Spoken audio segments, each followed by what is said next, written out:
And here we go.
Hello?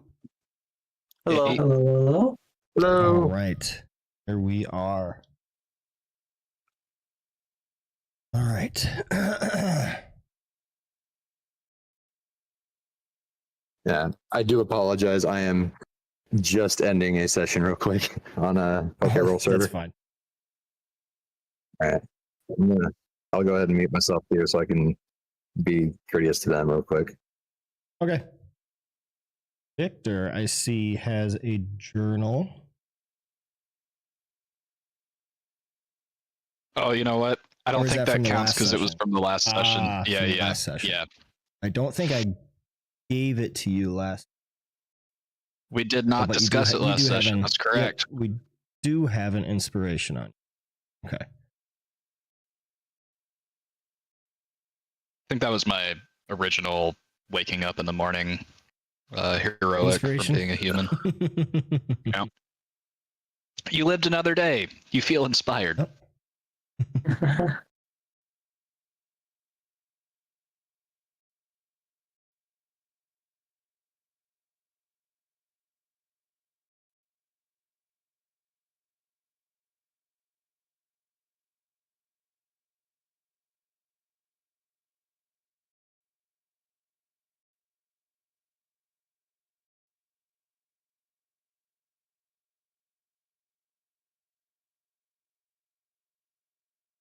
All right, so I think I am all set.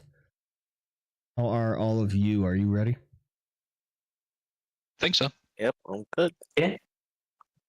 Right, so let us return. Last, we were in Barovia, in the confines, the upstairs of the coffin makers, chasing after the bones of Saint Andre.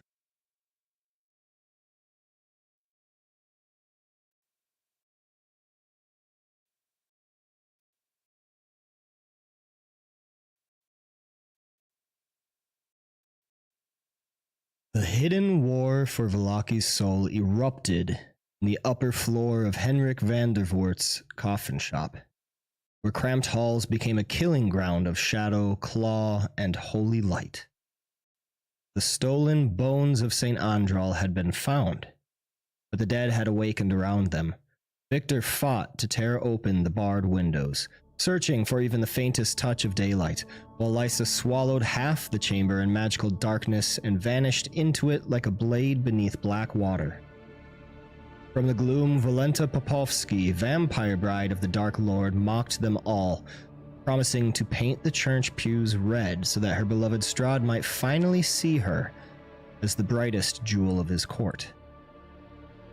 At the doorway, Creed became the wall between dead and living. His radiant blade burned through vampire flesh as spawn crawled along ceilings and lunged for throats, one grappling him and finding only defiance in return. Beside and beyond him, Sylph fought with feral delight, alchemical fire clinging to his fur, until Ember snuffed it out with careful flamecraft. The barbarian answered by cleaving undead bodies apart, roaring for the spawn to release Creed, then turning his savage humor upon Valenta herself. That narrow, blood-slick hallway, the company learned a cruel truth when Creed forced one spawn into the window's gray light. In Barovia, even the sun had been robbed of its power. The cost of the fight cut deep. Reiju was seized and bitten, her strength drained by undead hunger until her very life seemed.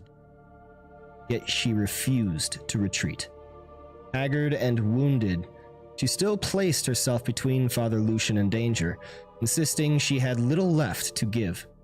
Priest answered with more than prayer.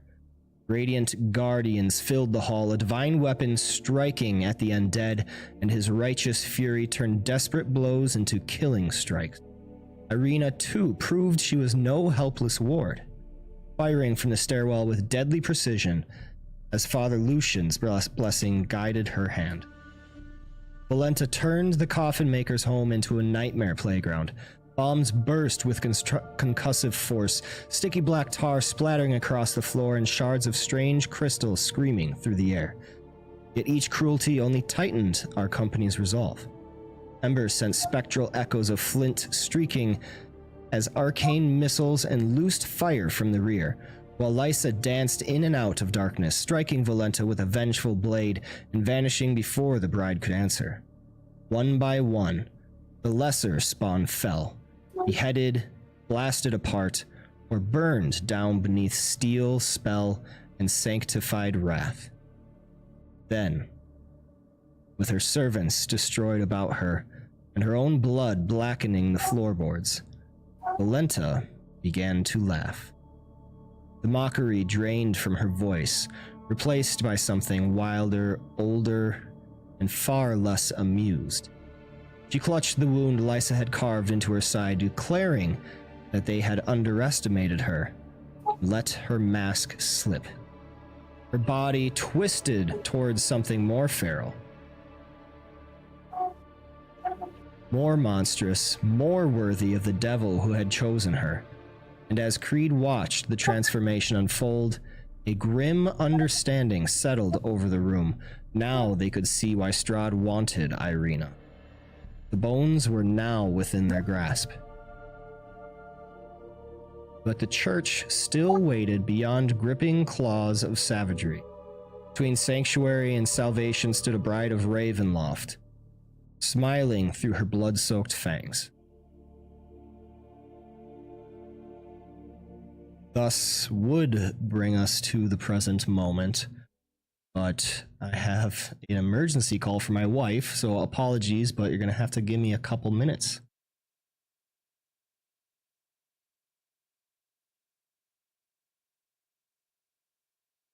Hello? Yep. Go ahead. Oh, okay. I just want to make sure you guys could hear. All right, be right back. Wait, I heard. Yeah.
People can show up and say, I need this much love. I am and back. we get to figure out how. I am back.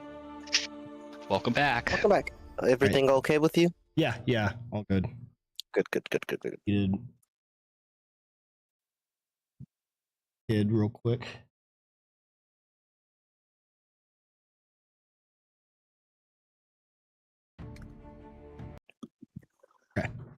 So,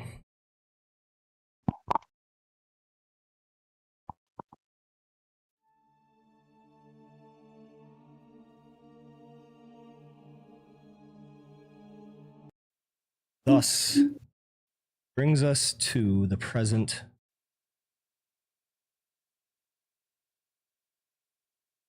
where the upper floor of the coffin maker's shop hangs in the aftermath of slaughter. The lesser spawn lie ruined amid splintered wood, scattered tools, and blackened blood, while the stolen bones of St. Andral remain clutched within reach of salvation. Yet the air has changed. The laughter coming from Valenta Popovsky is no longer playful, no longer mocking in the way of a cruel child with too many toys. It has become jagged. Wrong. Before your eyes, the Bride of Strahd peels away her charm like a mask, her smile stretching too wide, posture twisting with feral grace, and the shadows seem to gather around her as though recognizing something beloved. The room reeks of smoke, blood, and grave dust. Somewhere beyond the walls, Vallaki waits in fragile ignorance, its sanctuary still unknowingly unprotected. Valenta's eyes burn as she looks upon you, not as intruders anymore, but as prey that has finally proven entertaining enough to tear up. Victor, you receive initiative. What do you do? I think I'm gonna do something I should have done a lot earlier and get some Twilight Sanctuary going. Oh, yeah. Do you want me to select everybody that I want to receive the effect before I click it, or after? Let me see how it's set up. Let's see.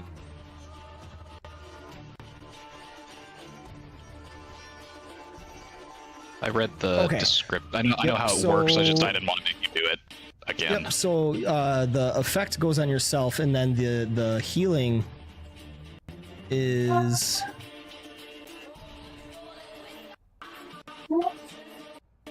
whenever a creature ends its turn. Okay, yeah, so you just click the effect and it automatically targets yourself. And then whenever someone ends their turn, you got to remember to do the temporary. Got or it. end. All right. Well, that is activated, so that'll be my turn.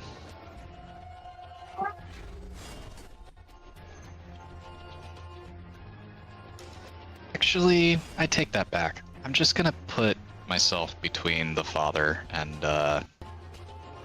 Valenta. Okay. Pop a something. All right.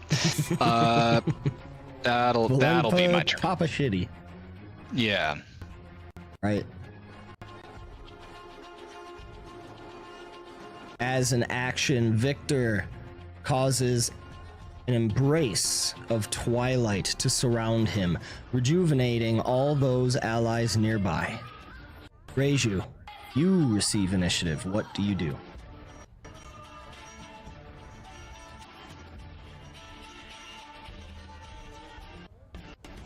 Okay.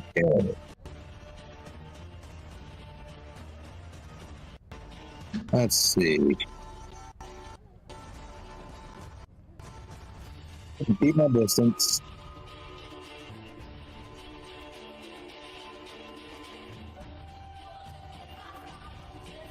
We go for the flurry of radiant sunbolts.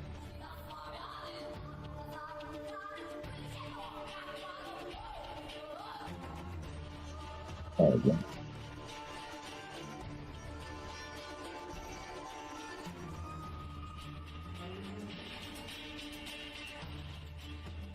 You hit with a 16. All right. And we'll go ahead and do just the one for now. 6 points of damage. The next thing we do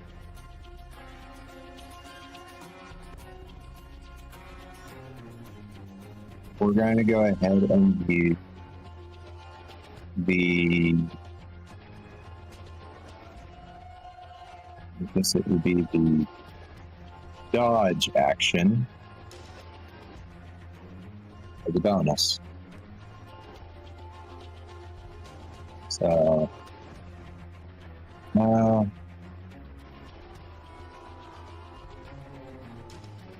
do I add that? Let's do dodge You're action. taking the dodge action? Yeah, as a bonus action. As your...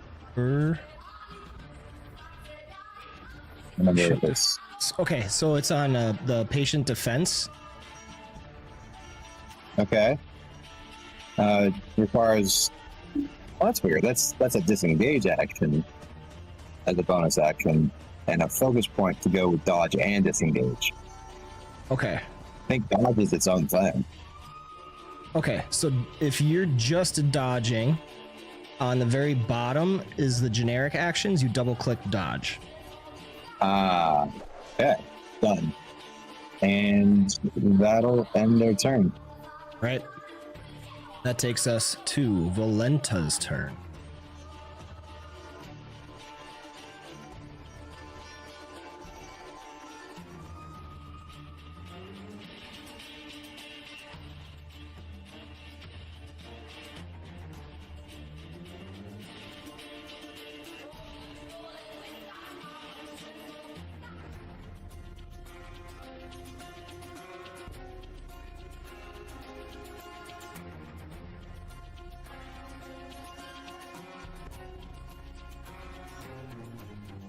Not find.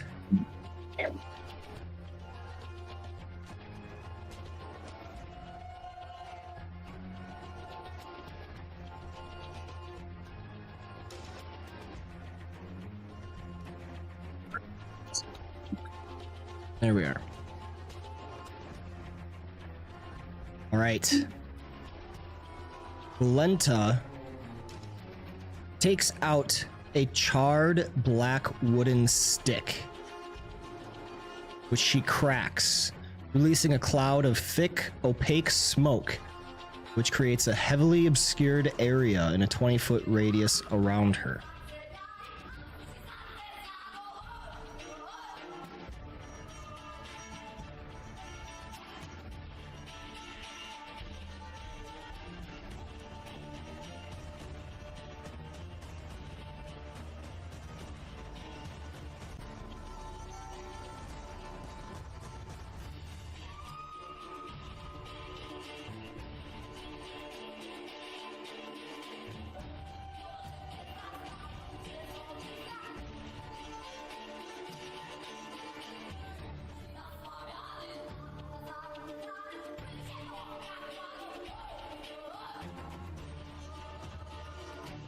I don't think it needs to get any bigger. Thus, she disappears from sight. At which point,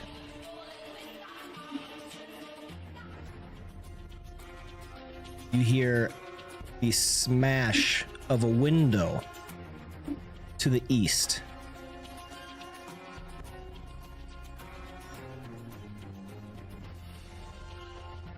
And she calls out, snarling. You think your precious little church can keep you safe?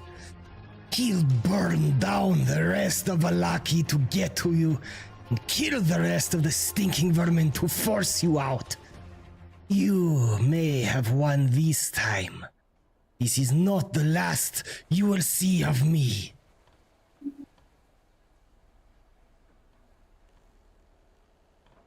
And you hear her galloping across the rooftops. He disappeared.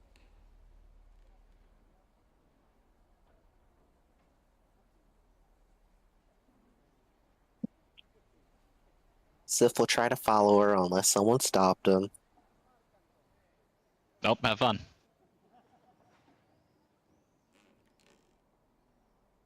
Paladin isn't here to save you from yourself anymore, Sylph. DM, how far does he get? DM. How far does it get? You get as far as your speed. All right, I'll dash. Oh fuck! Here we go.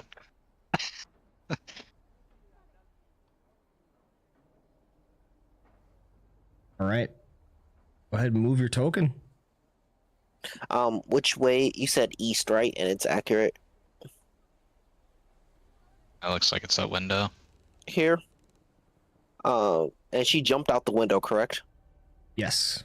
And then you heard her galloping across the roof. Top.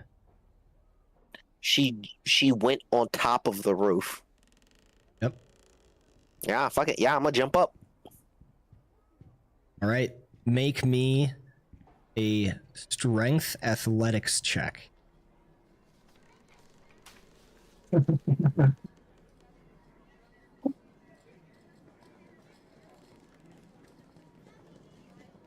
And I'm raging.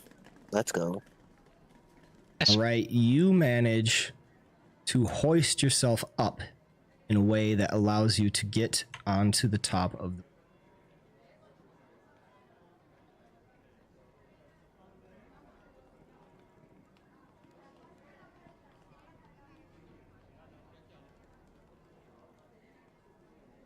I'll use the rest of my dash action, and if I don't see her at that point, then I'll stop. Then I'll probably derage because it'll be a whole turn of doing nothing. 5, 10, 15.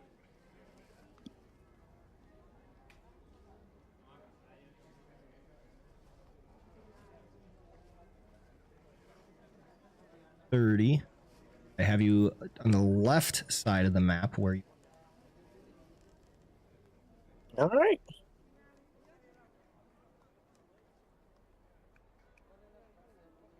As we exit initiative order. What are we doing? Thank you for encouraging me, DM. Thank you for letting me. Ember just listening to the sounds of footsteps on the roof. And no way to get up there himself. Just, that went poorly. A lot of snarling and a whole lot of damn. God damn it. Where'd you go? Fuck.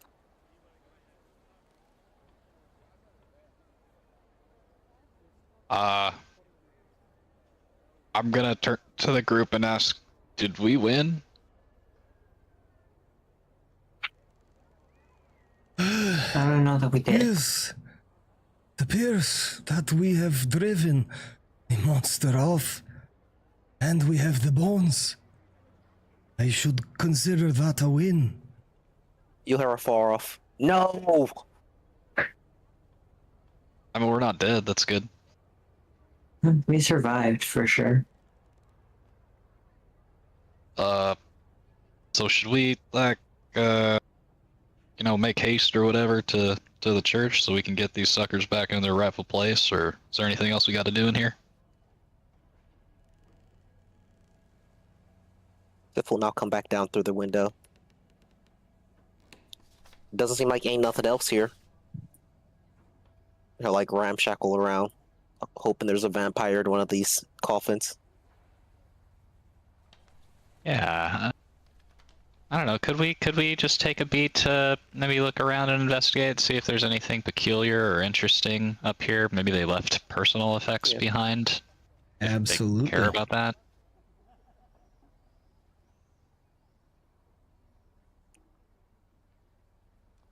Hey, well, Sylph, you said that you were checking the coffins, right?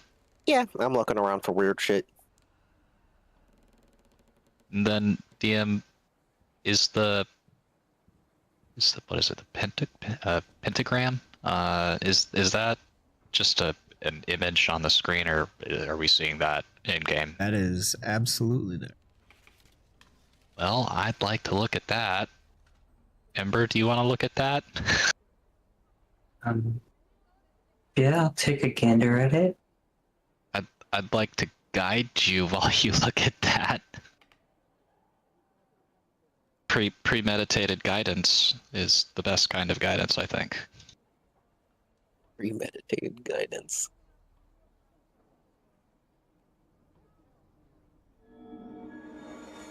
And yeah, I'll start checking out the sigil on the floor. All right, go ahead and make me a intelligence arcana check.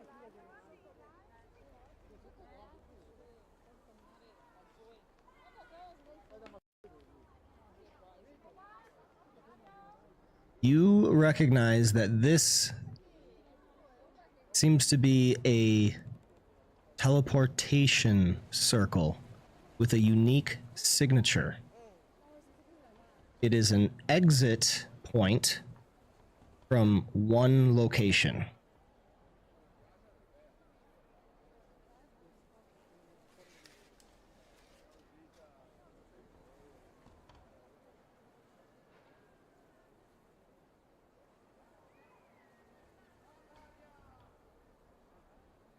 You tell us that, Emperor?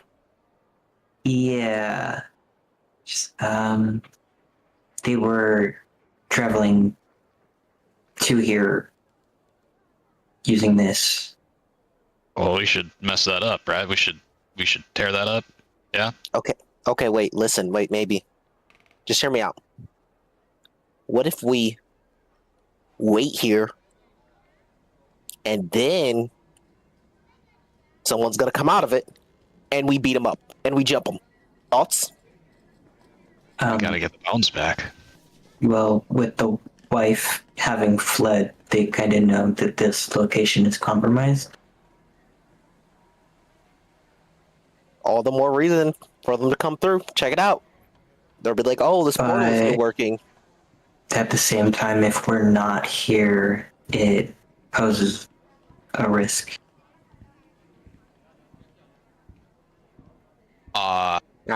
Negative Nancy's, whatever. Hey, buddy, if you want to stick around on your own, I'm not gonna stop you, but I'd prefer if you didn't. Whatever.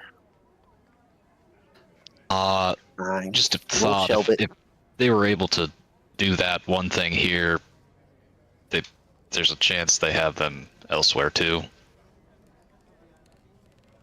Yes, best to keep an eye out.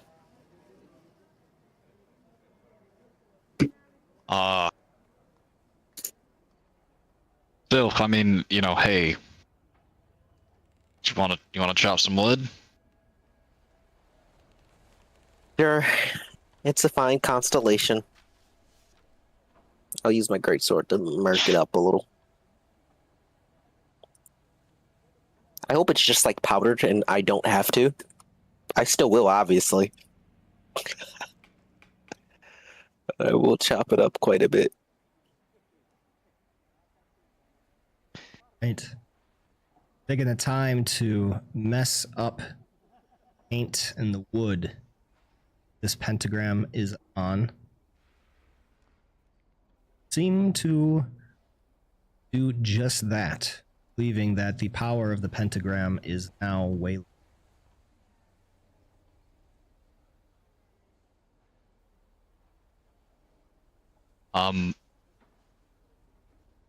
Would you require a re-investigation of that to judge if there's any degree of confidence that we've interrupted the spell? Yeah, so you can kind of investigate to really double check, but I'm not going to require a check for you. You do feel confident. Okay.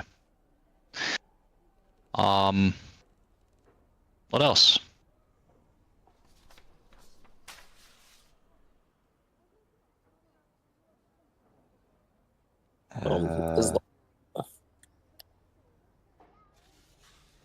As long as we've talked to the coffin maker, let's get these bones back. I'm down. Right. Oh, I just catched. Reiju, are you there? Yeah, I'm here. Oh, okay. My token map is gone, so I'm just seeing a black screen with your tokens on it. Reiju is the land. I am the new Dark Lord. Yeah, it's like I was sitting between the father and Irina, and it was just like, huh, where'd I go? Oh my goodness! I know what happened. You deleted your token because I thought you were licensed. Fair enough. All right, so yeah, let me just okay. She sees that y'all are doing good work on destroying the portal, is what you called it? A summoning circle. Summoning More circle. like Something along those lines. Double checks her pockets to make sure that she still has the bones. You. And all right, Father, I believe these are yours. Passes over Andel's bones. He grasps them gingerly as a prized possession. Thank you so much. We should return quickly, or anything befalls us before we can return them to the sanctuary. That would be agreeable, as I will need a place to lay down once we're there. Yes, you are looking rather pale compared to your usual complexion. Are you feeling odd? Where her normal dark blue skin would normally be, it is now like almost regular blue from where she got bitten. And she's like, bit lightheaded. Ooh. Yeah, we should definitely make our way back to the church then. I believe that's where the coffin maker made their retreat. we should get going. Or turn a bit blue. Not regular blue, but a different-ish blue.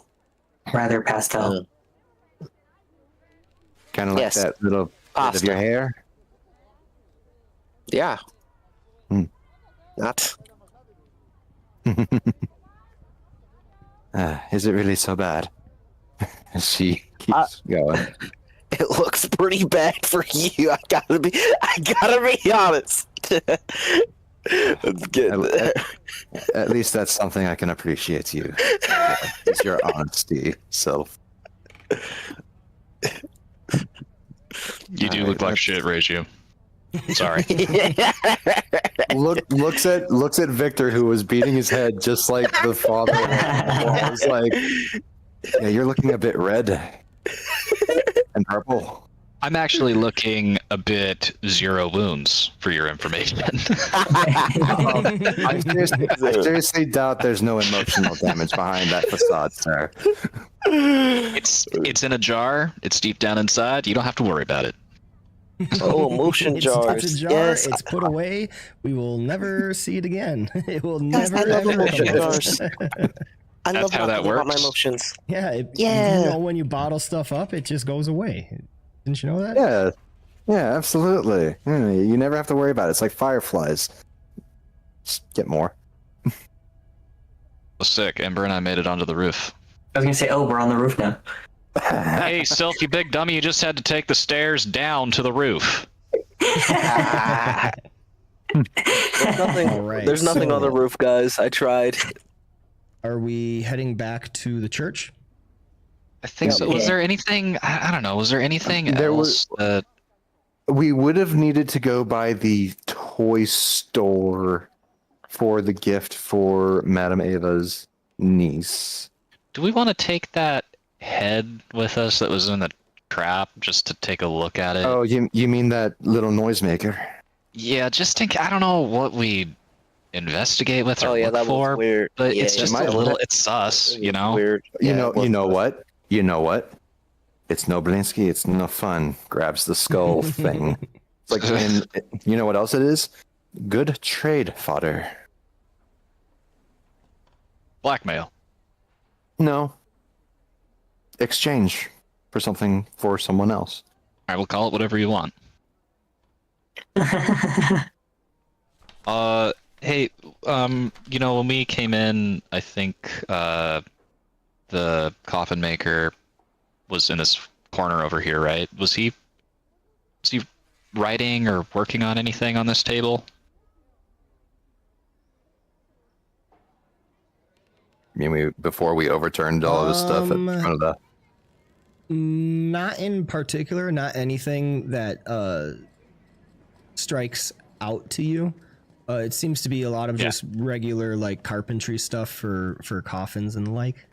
Yeah, nails, extra blood bags, that kind of thing. Yeah. Okay.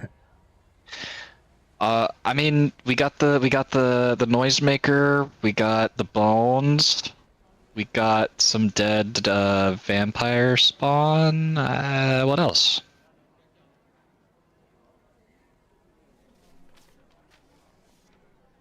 We got a dead wife, apparently. Who? A what? Volenta. Oh. Right. You should choose your words more carefully. Remember, Victor's wife is rather sick. No, that was out of character. Above board. Oh, yeah, that's what you say in real life. Oh no, don't worry, that was out of character. All right. Well, I mean, if y'all are good, like, Cowabunga, I guess. Off to the toy store. Was that right? Yep.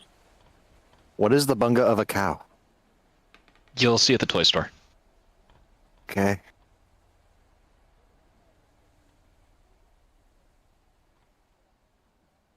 Sylph will show you later tonight.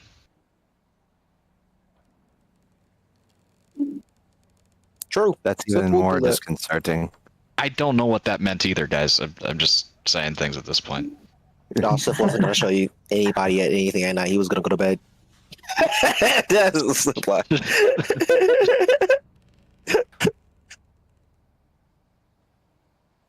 Yeah. I guess we make our way back. Yep.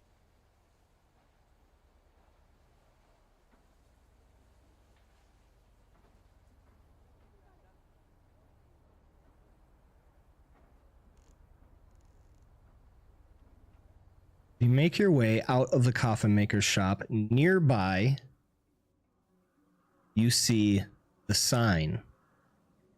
You remember being told by Madame Ava of a toy maker shop in Valaki, looking for Blinsky toys. Looking for a present for her niece. Quite odd that you find a toy Is No Fun, Is No Blinsky in the same area that you found these bones. So, you have made your way to Blinsky Toys.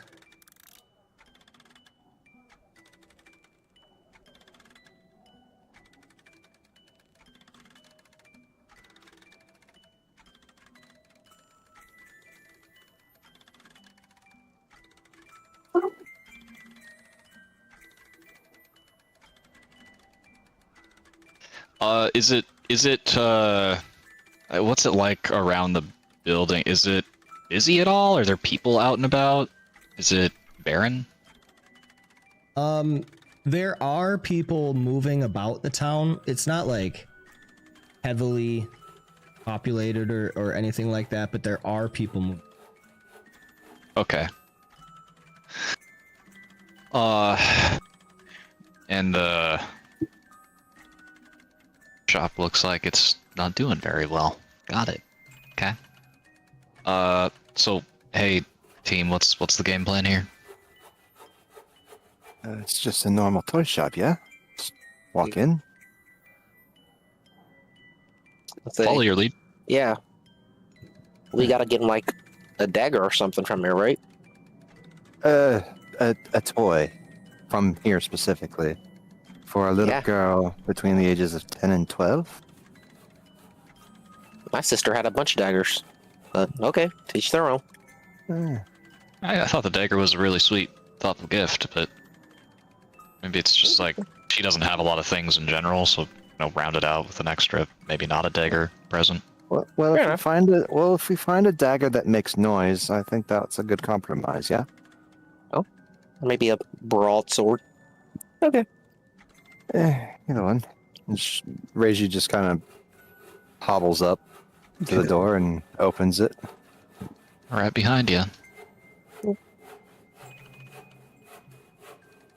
She'll announce herself. Hello?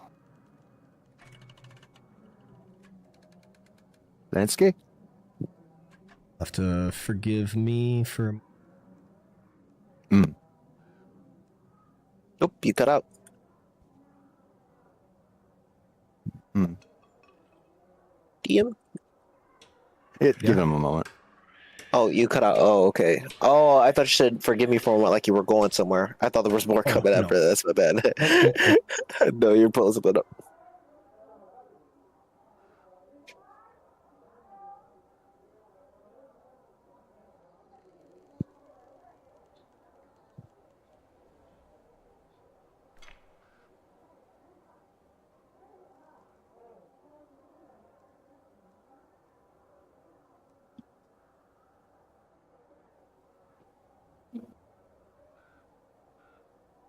All right.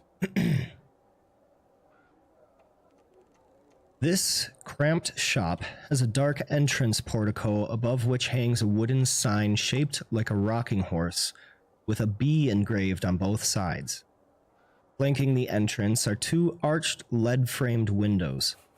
Through the dirty glass, you see jumbled displays of toys and hanging placards bearing the slogan, "Is no fun, is no Blinsky." You knock on the entrance, waiting to hear something. There is not immediate reply. However, you do see that the door is open. Do you enter?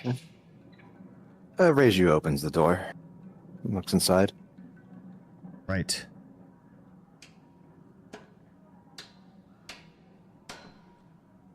Yeah, I'm right behind her.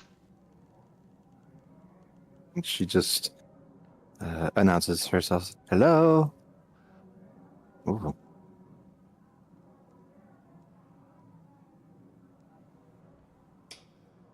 You see a heavy-set man wearing a moth-eaten jester's cap.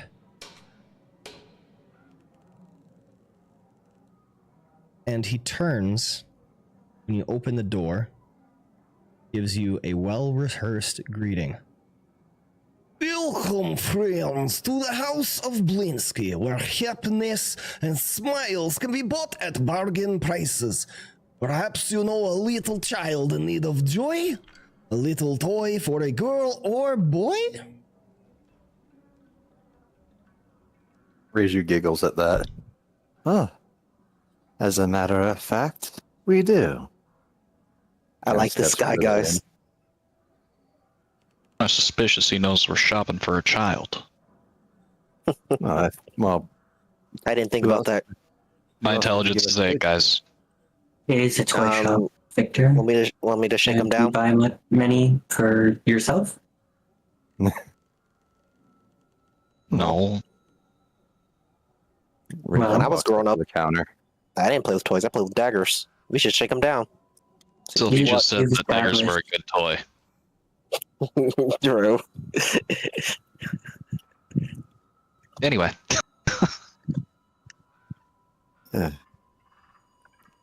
Yes. We are looking for a toy for a young girl.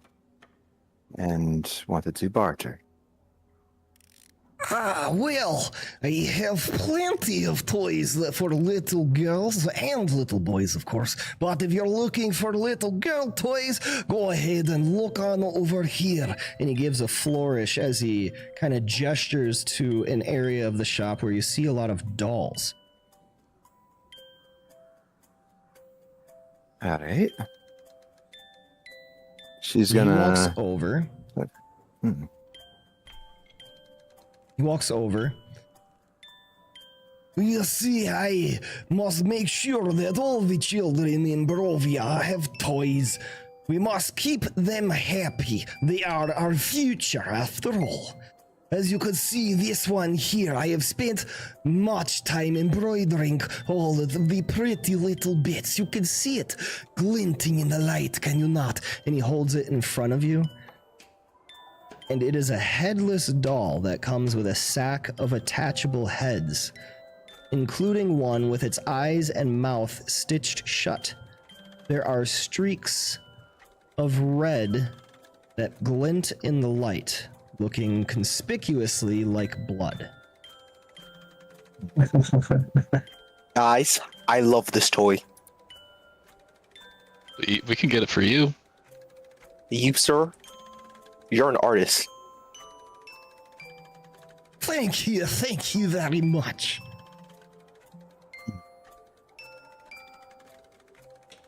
Nah, Victor, I don't want it. I can't kill somebody with it. That is not true. Sylph, I believe in you. Thanks. I appreciate it. Reiju looks it over, looks at the rest of them, and she'll reach into her bag and say, I wonder if we could do a bit of a trade. We happen to stumble upon one of yours in another place. She'll kind of give it a tap and let it play its catchphrase. Ah, okay. Well, this is definitely one of mine. It was abandoned. I think I've probably sold this one rather recently. Actually, if I can remember, there was an odd woman who came in here. She was very, very delighted at my toys, asked numerous questions about where I draw my inspiration from. And where do you draw your inspiration from? Ah, an artist cannot tell all of his tricks. They come from my own mind, I must say. So you have a particular muse that you wish to keep anonymous? One might say. He gives you a wink. I'll tell you what. This skull toy for that doll toy, eh? With a little extra coin, of course. Would hate for this one to go abandoned and have it sold again. May I look at your toy? By all means. And then he She'll takes pass it it over. gingerly, kind of looking at it and inspecting. It has a little bit of wear and tear. An even trade, I am not sure, but I can certainly give you a large discount. It is a Belinsky, after all, is it not? It's no fun. It's no Blinsky. Exactly. Yeah. All right then. A offset trade. Yes. That we can do. And as a number of you are probably walking around the shop, you notice something odd captures your immediate attention.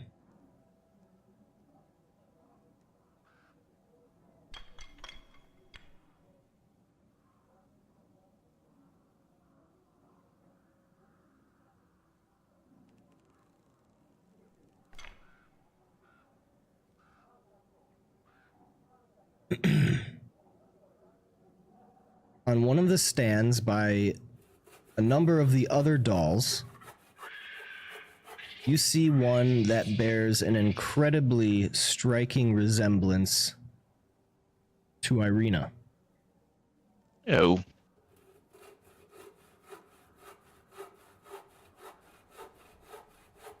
Huh. That's weird.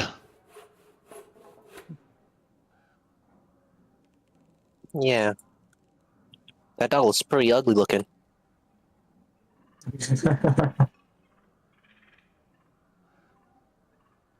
So, what's up with that doll? Yeah. Why is it so That ugly? one? And then he turns to scan what one you're talking to, and immediately his face and demeanor kind of drop. Oh, that one is not for sale. I apologize. It is being held for an important customer. Uh-huh. And does this important customer sometimes get mistaken for large mounds of earth? Or, you know, is he known for intimidating the ever-living shit out of the people of this area? You can see him kind of looking around anxiously. He's still facing you, but his eyes kind of dart to the doorway, to the windows. I get it. I get it. A very important customer, yes. Uh-huh. Well, how much you want for it? Is not for sale. I apologize. Please look at many of my other dolls. You can see they are all of great craftsmanship. I got two questions. First, hey, could you make any recommendations on another toy for a young boy who is really sad and lonely and kind of pathetic, but we're sort of like worried about him, want him to be happy. And then two, absolutely, and he actually kind of like ushers you to the opposite side away from the doll. You see a number of toys. A miniature gallows complete with trapdoor and a weighted hanged man. A set of wooden nesting dolls. The smaller each one gets, the older it gets, until the innermost doll is a mummified corpse. A wooden string mobile of hanging bats with flapping wings. A wind-up musical merry-go-round with figures of snarling wolves chasing children in place of prancing horses. A ventriloquist's dummy that looks like Strahd Vanzarovich. And a doll that looks remarkably... Yeah, that's the one. A doll that looks remarkably like Irina. Strahd approve of you making dolls in his likeness? So you think he wants people making him dance around saying funny things? He looks at you kind of like oddly, but a little fearful. And perhaps maybe I should put that one in the back. No, I'll take two. I'll take two. I'd like two, please. Well, excellent. I can give you the doll in exchange for 3 copper, and the ventriloquist dummies are 9 silver each. Good lord, holy criminy, whoa. You're paying for the artisanry. All I've got is a lecture. Yes, what he said, the art is... Yes. Rage, you can't help but laugh at that. He said artery, buddy. No. He's gonna pat him on the back. Hard. Well, how about this? Buy one, get one free, and I don't tell Strahd you're making little funnies of him, and I also don't tell Irina that you're making weird dolls of her likeness. How about that? Make me Holy shit, it's Irina. Intimidation check. We'll... Okay. The streak continues, baby. Let's go. Guys. I apologize, friend. That is just a little too That is a little too steep for me. I cannot do it. So, upon realizing the doll is Arena, he's gonna look over it and say, "Guys, I think we really gotta get this. I know a guy. He'd love it. I can't remember his name. Was it like Greed or something? I don't know. Whatever. I think I think he'd want this. That was his name. I think he'd love this doll. I think we should really get it, guys. Sir, is there anything we can do to get this doll? Well, Anything at all. This very doll, no, but you could commission me to make something similar. Why not this doll, though? As I said, this is for a very, very important customer. Cannot be done. On pain of my life. And then he Yeah, Strahd will kill him. goes, and then his eyes get wide, and then he's like, pretend I did not say that just now. We understand. What's us pretending that you didn't say that worth to you? I'm sorry. I'm sorry. Yeah, true. I'm sorry. What's the going price of your soul at this time?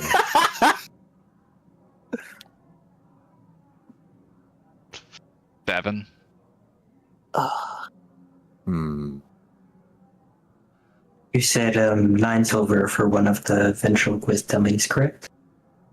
Yes. Above board, real quick, guys. I am thinking this doll has like Irina's hair in it or something weird. Right? I'm thinking we should not let him give it to whoever he's gonna give it to. You guys thinking similarly, or do you guys think it's just a regular doll and doesn't matter? I mean, how much of the cult does Reiju actually know? Cult? What cult? Occult? Occult? Oh, Like, the occult. Okay. Yeah. How much of the occult would I actually know? What are you trying to determine? Well, I've been getting context clues about from Sylph saying that there's probably parts of her hair in it. Okay. I did not say that. I said that. Me as the player, I did not say that. Oh, okay, so that was above board. Never mind. Yeah, that was it. That was above board. I'm noticing they're all kind of interested in this doll that is strikingly similar to Irina. Sylph is suspicious of it, at least, because he knows things that look like. Yeah. Stuff like this is kind of like important for magic. They are can be used vaguely for weird stuffs. So it may not At be least. Reiju who's asking this question then. Would I be able to tell anything's different about this? Make me a Oh. intelligence investigation check. Anyone that kind of wants to Let's see. check on these things. Right. I mean, I'm Ember is myself. using Mage Hand to play with the ventriloquist dummy of Strahd. I'm just gonna ask, are we sure my character isn't broken? Did you I mean, just this is get a amazing. 0? You just got a 0. Boy. All right. None of you are getting the impression that this doll is like any type of voodoo or anything like that. You see that it is made with yarn and cloth and anything that you would expect a doll to be made of, but it is definitely very, very well crafted. This looks like someone who has been honing their craft for years and is getting very good at it. But you're not getting any inkling that you're not getting any inkling that it's tied to magic or the occult in it. It's not that much of a bother, is it?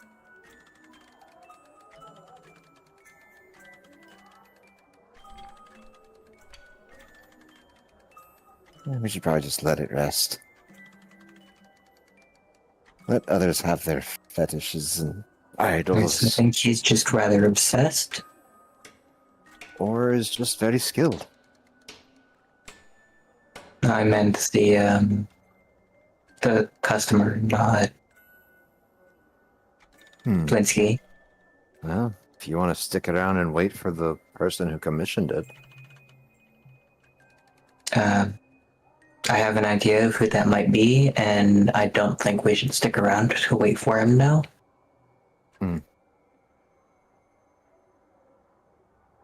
Sylph was particularly mouthy with this customer on our journey here.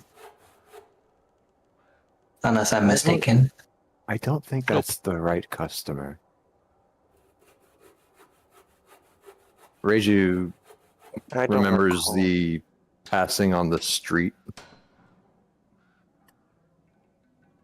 of a certain individual with a weird arm. Wait, we don't think it's Strahd? It could either be Yeah, Ember thinks it's Strahd. either it's Strahd or it's that weird armed individual. That's what Reiju's thinking. It's been a session I missed. I don't remember that. Gave an odd look. I'm not trusting. I don't trust where it's going. I'm not sure who's the buyer could it be though. I could care less, honestly. Reiju, just because I'm they sorry. had a What did I weird get arm out of the doesn't mean- investigation check? I'm sorry. I don't remember what I got. A 14. You rolled No. 14. Yep. Like, what did I learn? What did I learn? I guess. Sorry, I didn't. That it's not magical. Oh, okay. And Nothing. Artless. And nothing about the occult either. Nothing. Wow. Damn. Okay. Wow. Just a weirdo doll. Yeah. Well, Sometimes weird is just weird. It doesn't Yep. have to be more than that. she most certainly isn't my taste. But. To each their own. Huh?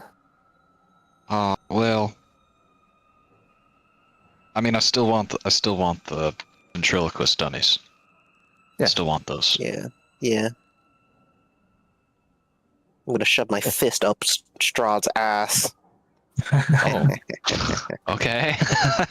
I'll just gather the little girl's toy and we'll be on our way.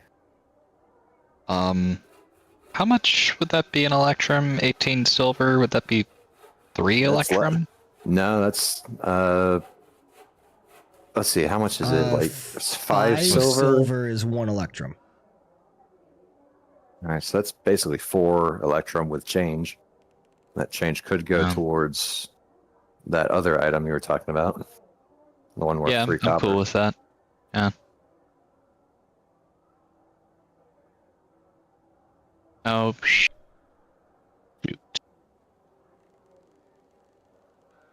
I just did something weird with my inventory and accidentally gave myself like 436 Electrum pieces. Oh no. Oh, don't worry, that's just what you got from Lysa before she left.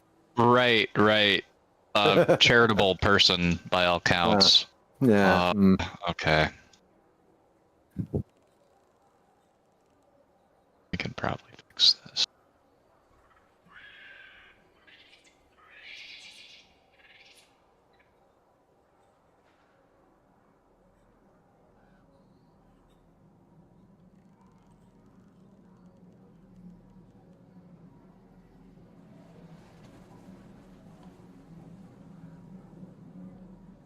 So, are you guys buying some of the toys? Yes. Oh yeah. Yeah. Yeah, Ember bought a ventriloquist dummy. 3 silver for that one doll that I think it was Reiju wanted to trade. Yeah. trade the skull for the doll, basically. Beiju. And then there are ventriloquist dummies. One going to Victor. Other going to...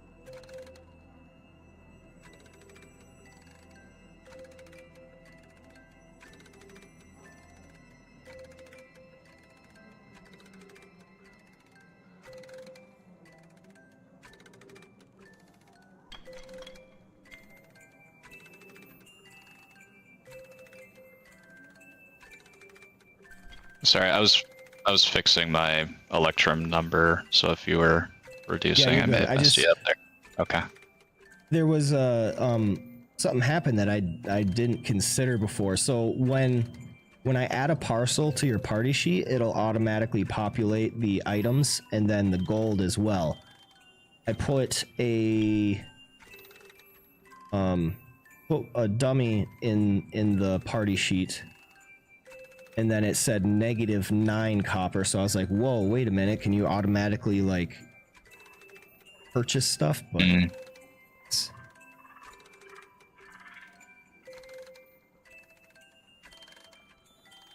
don't think that is...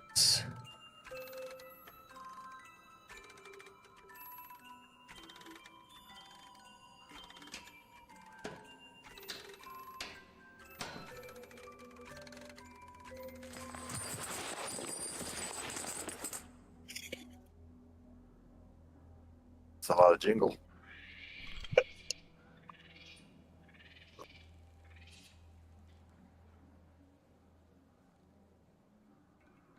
All right. So, anything else? I really wish I could have that doll. As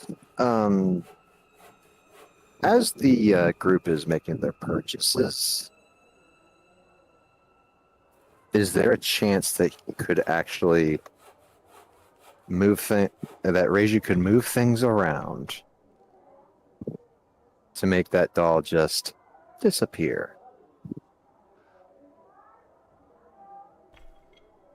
Yeah, you can definitely try something like...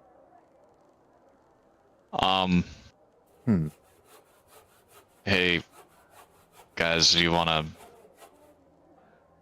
distract? Wait, he has a monkey on his shoulder? Yes. Creepy. Huh. That might put a snag in things.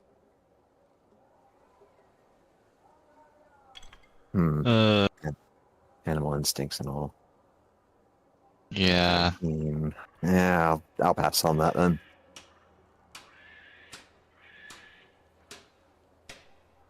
I'm not feeling too confident in my abilities for that. Yeah, I don't really have anything that could cause a distraction, and Oh, I do. It'd just be too big of a distraction and leave y'all hanging. oh, kind of morbidly curious now, but I know darkness. oh, Yeah, you understand now. can you cast darkness on the monkey? I could cast it on this entire store if I really wanted to. It has to be cast on an object, right? I guess Yeah, the store is an object. Yeah, that's fair. But like I said, it would cause too much of a scene, and this person knows us now. Be too coincidental, you know what I mean? Maybe he'll forget. No, they seem pretty keen on it. Yeah, We that's brought it true. up several times. So therefore, it is a big hit item. Well, shoot. When you handing that thing over? I gestured to the creepy Irina doll. He should be arriving any day. Any day. Okay. You seem really worried about this. Are you okay? I am perfectly fine. Thank you for asking. I insight check that. Pretty sure he's lying. Go ahead and make me a wisdom insight check. You want me to do that in the tower? It doesn't matter. Nope.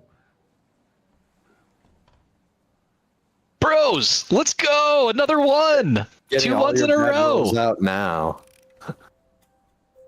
Jesus Christ. Okay, Wow. never mind.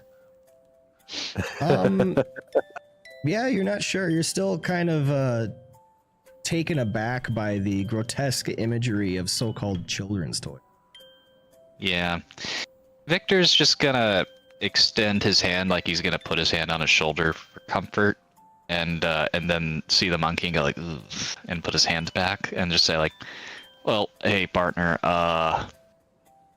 you seem like you're not okay, and if you don't want to talk about it, that's okay. But you know, we've helped a lot of people since we got here. Maybe we could help you too. It's totally your choice. We did like save an entire village recently, so you know, you don't have to trust us, but you could, and you know, your life could be better because of it. But you know, that's fine. I'm just gonna start turning and walking away. Please make me a charisma persuasion check. Alright, guys, anybody want to start a betting pool on what number under 5 this is going to be? You're gonna roll a 9. They're gonna. You seem they're gonna very force it. confident about You're gonna- that, Ember. You're gonna, Because I'm using my portent. You rolled a 9. 9 plus X is 15. That is perfect. It worked. It was almost a 9. It was oh my almost a 9. god, he rolled a 9. If you just look at it upside Yeah, down, so 9 plus whatever your persuasion is. that would be or a negative Plus 1. 0, I guess. Oh, that's just great. No, it's 0, I think. Yeah. Oh my goodness. I'm not. Well, by chance, do you sell mouth tape? I'm just gonna roll it for funsies. I probably have a doll somewhere with its mouth taped shut. I was kind of thinking like human size. I guess if you put Everybody's rolling enough low. doll size ones together, you can make a human size one. Anyway, I That digress. is a good point. Well, As you are okay, if you change your mind, standing bye. here, you begin to hear a small commotion outside of the shop. Looking out of the door, you see the shops and homes that enclose the town square are decorated with limp, tattered garlands and painted wooden boxes filled with tiny dead flowers. The north end of the square stands a row of stocks, locked in which are several men, women, and children wearing crude plaster donkey heads. In the center of the square, peasants in patchwork clothes eye you suspiciously as they use cups and vases to draw water from a crumbling stone fountain. Standing tall at the center of the fountain is a gray statue of an impressive man facing west. All around the square are posted proclamations. Come one, come all, to the greatest celebration of the year, the Wolf's Head Jamboree. Attendants and children required. Pikes will be provided. All will be well. And Ezek, the man that you had encountered, you can see he is starting to order some of his guards around. He orders them to tear down these proclamations and others put up new ones.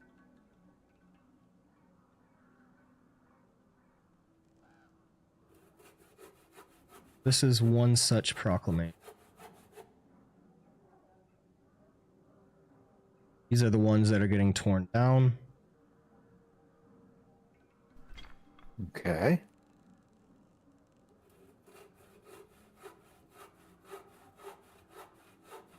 This is the one that is being.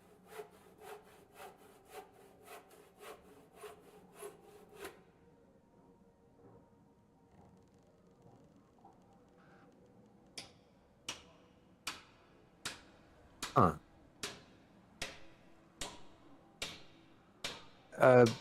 The old one that we see nearby, can we go ahead and take one for ourselves?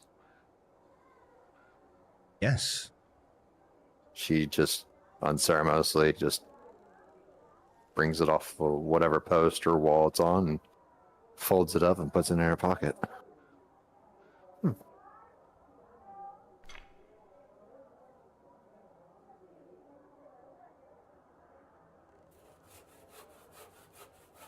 All right. And I believe our next stop was actually going to be the church. I assume the father and Irina are still with us, Yes. so we'll escort them back to the church.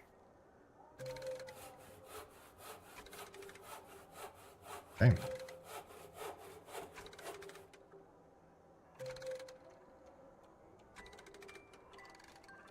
Could we, on our way there, talk about these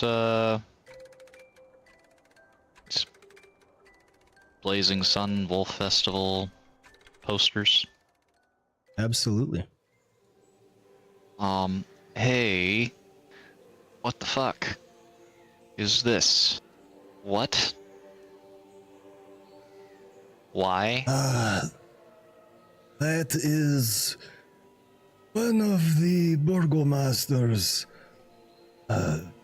festivals. He hosts one every week. You can see attendance is mandatory, on pain of being put in the stocks. You do it every week? Every week. Why are kids now, attendance and children required sounds, is there like a grammar thing going on here? Yes, I was also curious why children specifically. Yeah. To try and bring them joy. Bring the joy Yes. up into the town. Bringing the children in order to bring them happiness as well. Also, there was a misguided belief of the Balakians that the children could be left home as the parents enjoyed the festivities. But with nothing changing, the Baron decided that it was because all Balakians were not participating in the festivities. Okay, so we're throwing shit at the wall until something sticks. Is that right? Yes, that appears to be the Baron's understanding. Got it.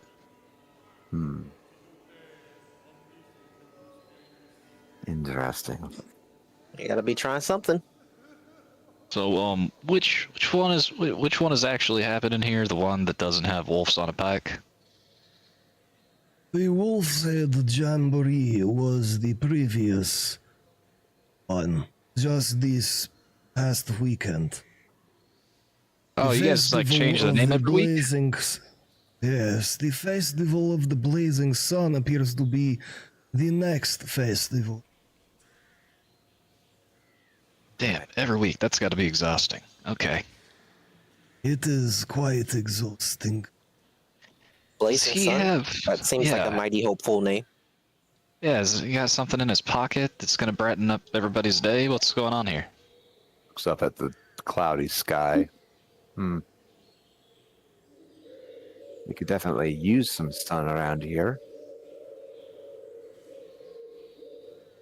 Certainly morbidly curious to see what the hell's is gonna happen here. Well, before that festival happens, we'll be making our way towards the birthday. Yeah, what's the overlap on the timing there? Completely forgot. Let's see. So I think we only have like a day left. Yeah, right. There. From what I remember, they're just on the outskirts east of Valaki itself. Another camp?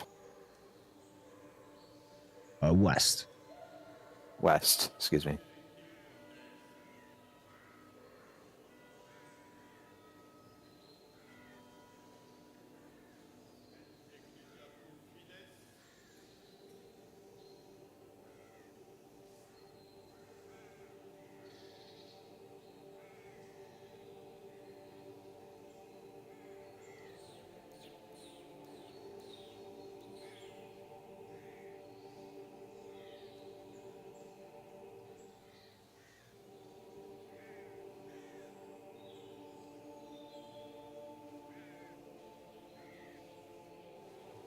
Is the quest.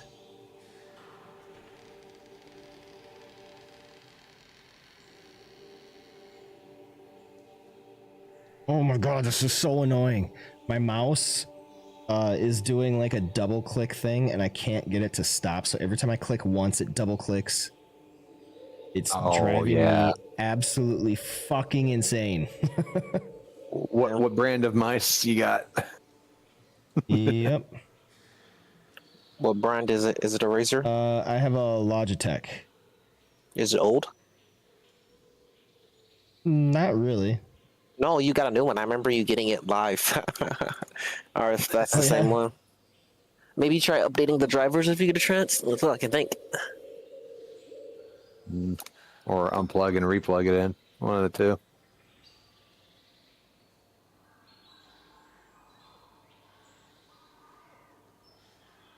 Yeah. Okay.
Not certain what it is, but I know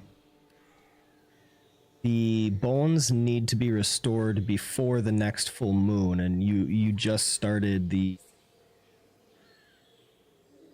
I see you're on second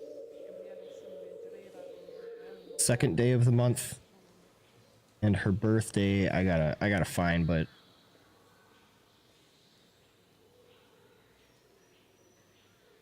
I Just looking remember through this our said it was quest like log.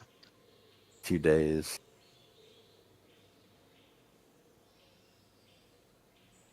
I know we had at least 4 days to do it. It's only been 2. So.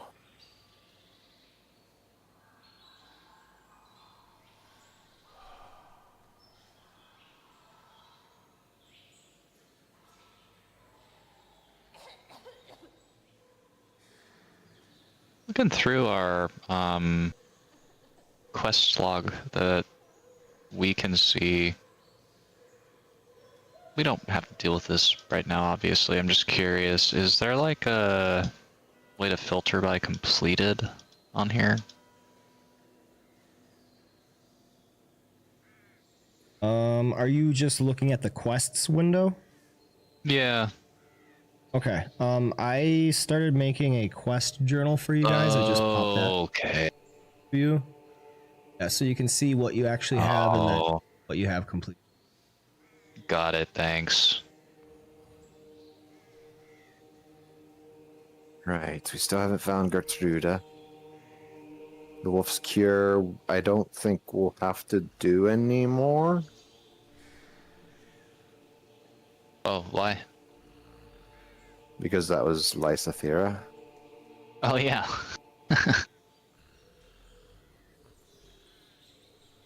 Yeah. And then the other in progress ones were the birthday gift for Madame Ava's niece. Yeah. And then we're already on the bones. We've almost completed that. Well, let's put these bones to rest, eh? There we go. Okay. Okay, so she gave you guys a pouch containing 10 gold pieces, and her great grand niece, Arabelle, will celebrate her 10th name day in 2 days' time. Oh, so we're pretty close to that then. Yeah, and that was given to you midnight on the 28th. The midnight of the new moon, so 1 and 2, you're on the second day. Okay, so we need to get there today. Yeah, okay. Ah, all right. Deliver the bones. Part ways from Valaki for a little bit to the outskirts where the camp is. Make it to the birthday party. That sounds like our itinerary for today. Pull that off. Yeah. Super simple.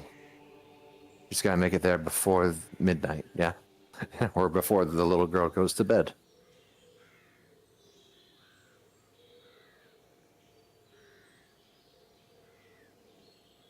All right. Yeah, it's still technically morning, as far as I'm aware. Let us haul ass. Yeah. Yes.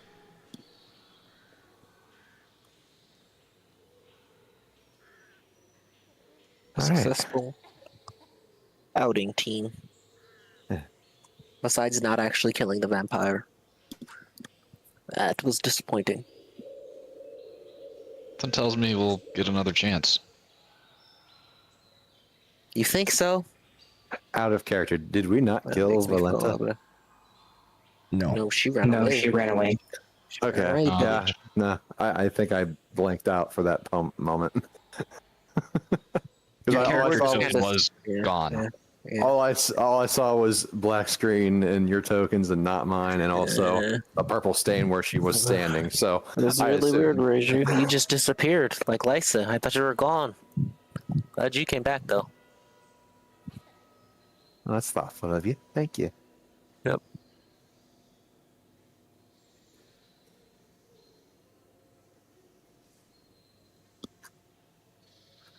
How far are we away from? Why can't I remember the place we're Where? going to? From the bones.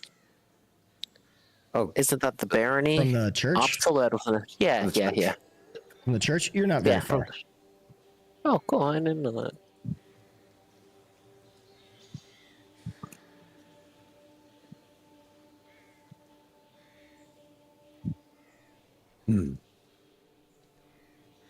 All right.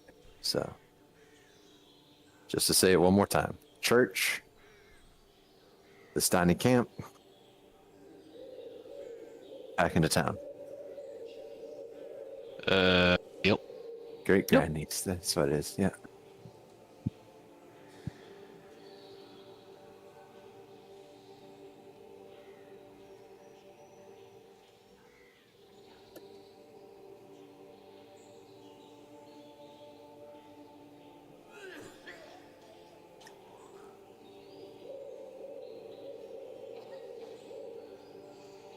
So, making your way back to the church with Father Lucian and Irina quickly make it. Father Lucian greets you all within as he moves hurriedly towards the altar. Asks you if you would please climb down and place them in the crypt for him, and he will begin preparing for the ritual to come. Yeah, of course. Great. Yeah. Now, I guess, you know, because we want to do this, right? Anything fancy we got to do here? Can we just like go over to the hole and throw them in? I wouldn't throw them. Reiju will ease her way down and find the proper location for them. Place them gently where they need to be. And then turn up the way and back to where everyone else is. Okay. They're placed. Excellent. Now I must prepare. You have done us a great service. Now that the bones are in place, I believe the wards will strengthen once again. And with the ritual, I will be able to renew the sanctimony of these grounds.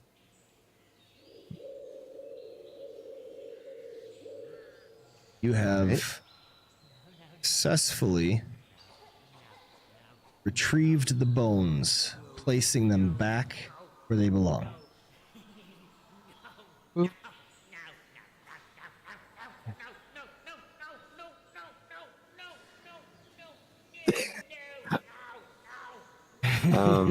Is that the sound?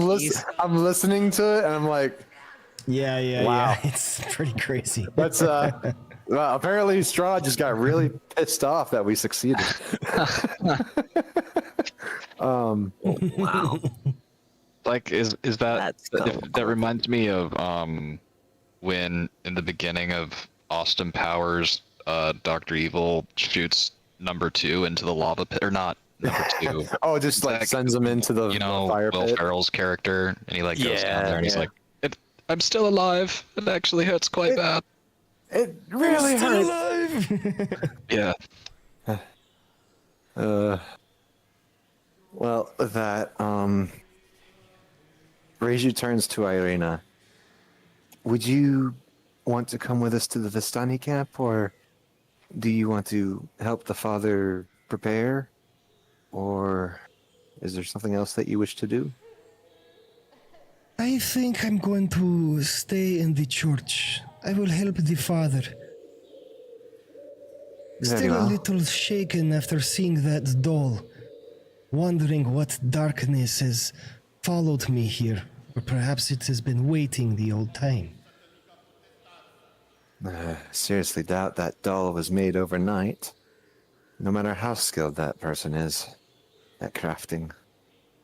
So, I don't think it's been mean to here. be rude, but like, I mean, is there anything you maybe aren't intentionally withholding from us that might be important for us to know about the whole, you and Strahd thing? It's just, I mean,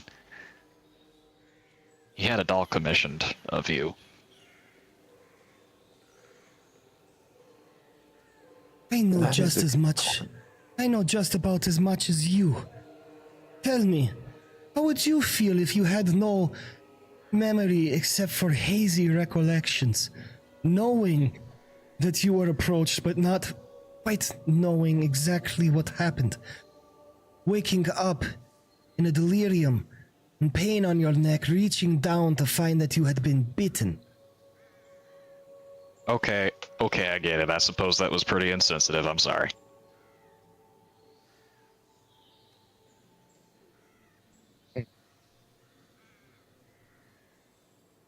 Well, I feel like I would feel very hungry. Maybe cranky. that's just you on a normal day, though. And don't you forget it.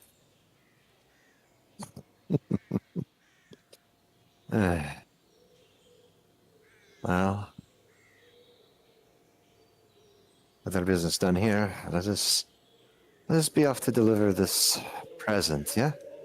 Oh yeah, really quick. Where's that little kid? We got him a present. Oh, Is he working? Sorry, volunteering. right. You mean Milajoj or? I think so. No, wait, Milivoj Milajoj. is the older boy, and Yeska Right. is the younger. Yeah, Yeska. Yeska. Is he on shift? Does he have a shift today, Father? Does he have a shift today? Yes, Yeska is around somewhere. I'm sure you could find him. And after looking for a little bit, yes, it's easy enough to find Yeska.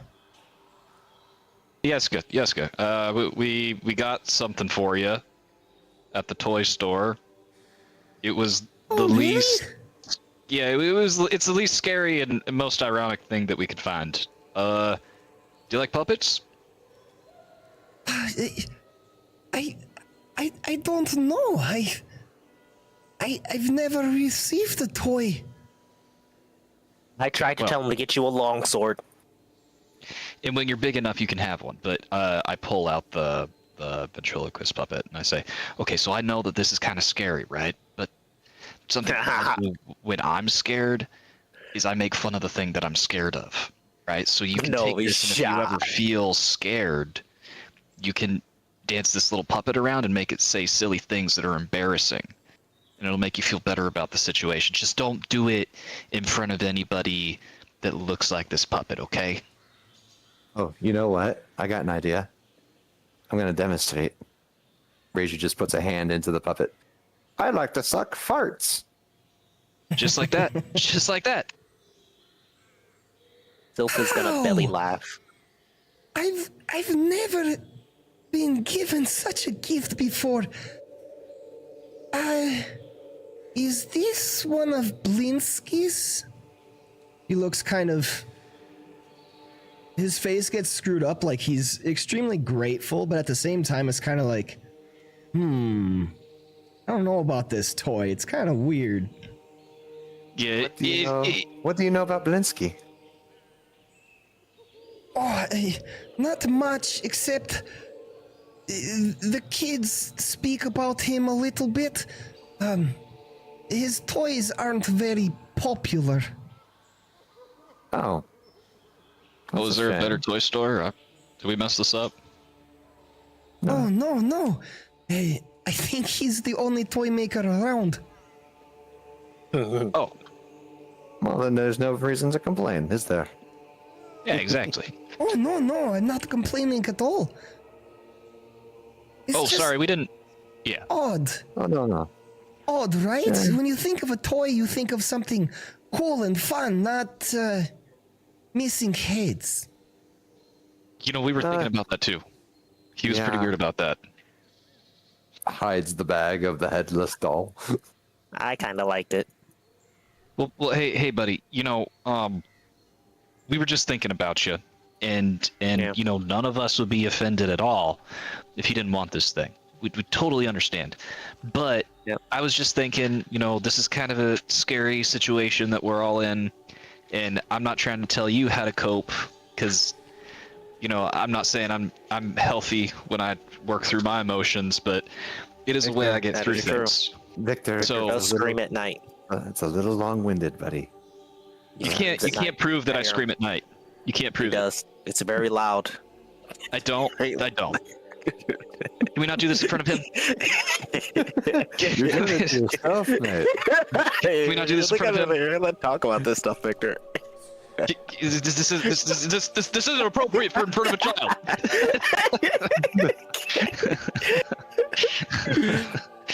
It just kind of gives you a noogie. Okay. Anyway, you want the doll? You can have it. It's yours, Yes, kiddo. yes, of It's yours. course. Here Of you course, I will treasure it.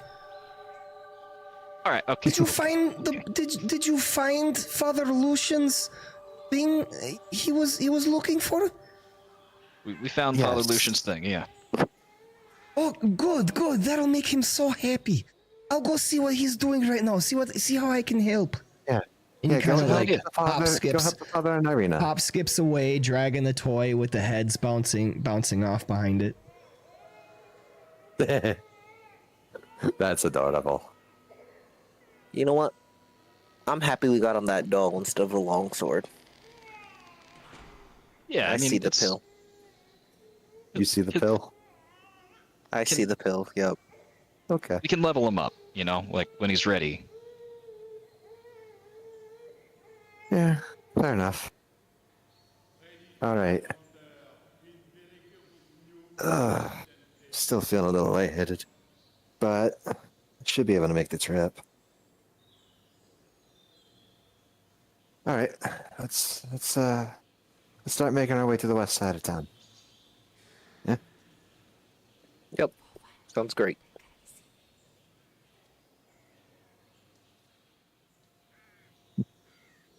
All right. Sorry, where are you heading? We're gonna be leaving Valaki's interior to Okay. go to that. Going to the camp. Vistani camp. Yes. All right. So this time, let us take a short break. See you Alrighty all then. back here in a few minutes' time. Already. See ya.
I see us talking. Are we all here? Yep. Rage. Okay. So there's and a yeah, Reiju bailed. Okay. Waiting for the last check, but I didn't see it. Right, Oh, my bad. My so- mistake. Yeah, I was just, yeah, sorry.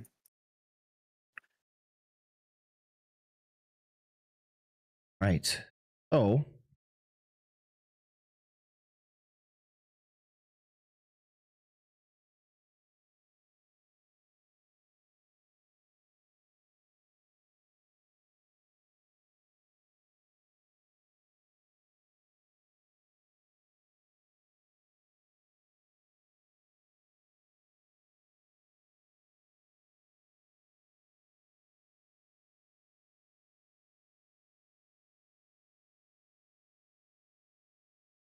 Beyonce.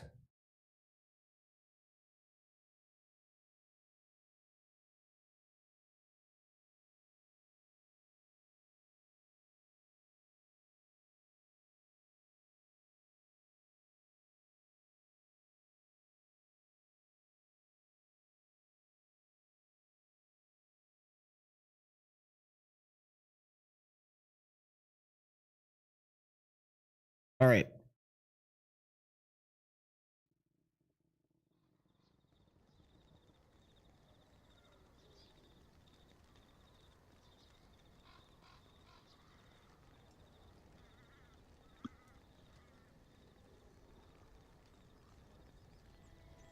Several footpaths and horse trails lead to this location in the woods southwest, where the woods part to reveal an expansive clearing. Small grass-covered hill with low houses built into its sides. Fog obscures the details, but you can see that these buildings feature elegantly carved woodwork, have decorative lanterns hanging from their sculpted eaves. Atop the hill, above the fog, is a ring of barrel-topped wagons that surround a large tent with a column of smoke pouring out through a hole on the top. The tent is brightly lit from within. Even at this distance, you can smell the odors of wine and horses that emanate from this central.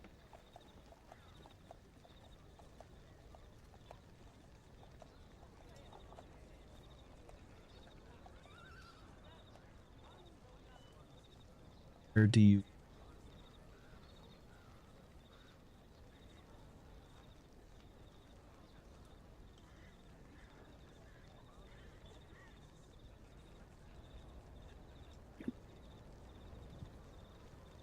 I mean, where the party at, basically, right? Yep.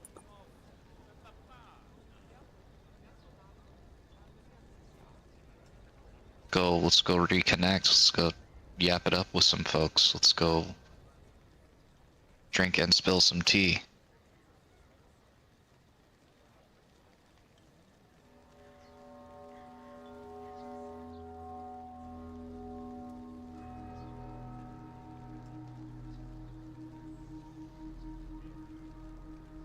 You arrive, see that hill has the Vistani camp up top. There's a very large tent in the center. There are wagons ringing around it. A little further out at like the base of the hill, cutting in to the sides, there are these hovels built into the wall. Passing by the hovels, ascending towards the top.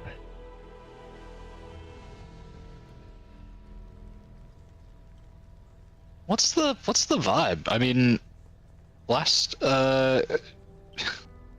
circled wag. I don't know. I mean, I guess Victor would know this because of his time in the militia. But circled wagons are typically like a defensive posture. Does it seem like people are standing guard? Is there music playing? Yes. Is it out or quiet? There are guards. Are these standing by the hovels? See these elf people. They're not like elves that you are used to. Their skin is different, a little ashen, as if the color has kind of been washed away a little bit. 6 of these simple houses ring the base of the hill, 3 of which you can see protruding from the north side. The one to the north, you see a grim, gray-cloaked figure stands in front of the door to the house.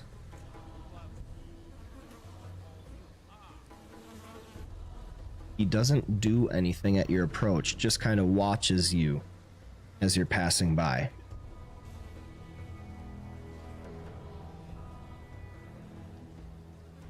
I mean,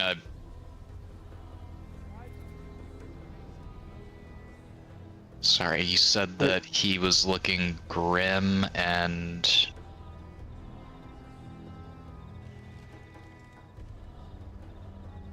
Not menacing, more like a don't bother me, I'm not gonna bother you kind of grim.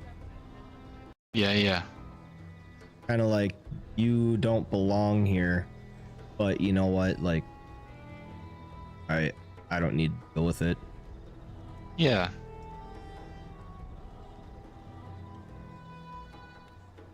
Okay. It's not all Vistani are quite as welcoming.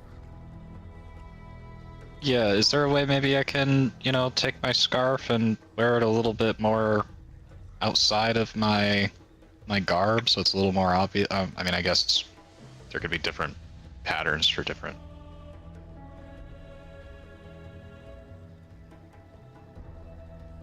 Oh, why not? Yeah, I'll kind of show off the pattern of my scarf a little bit in case anybody gets close. I can be like, huh? We got... wait, whoa, look. Could go one way or another, right? So, right, well, I mean, I don't want to be bothered.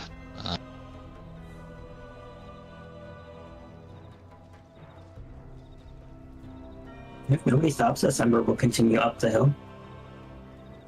Okay. Yeah. Yeah, if he's just cranky looking, Sylph would not even make note of him, to be honest. I don't think he recognized everybody here looks cranky to him, to be honest.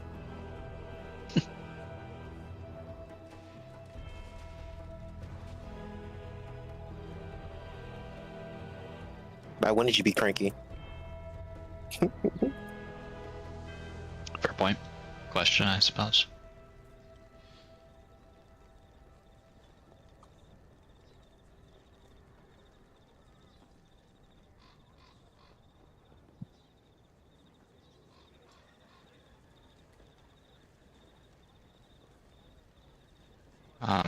Yeah, I guess if Ember's marching up, Victor's gonna be right behind her, just, continuing to scan, seeing what the general vibe is, if we get closer, if there's anybody that comes out with armor or weapons, I put my hands up and just say, we're friends, I think.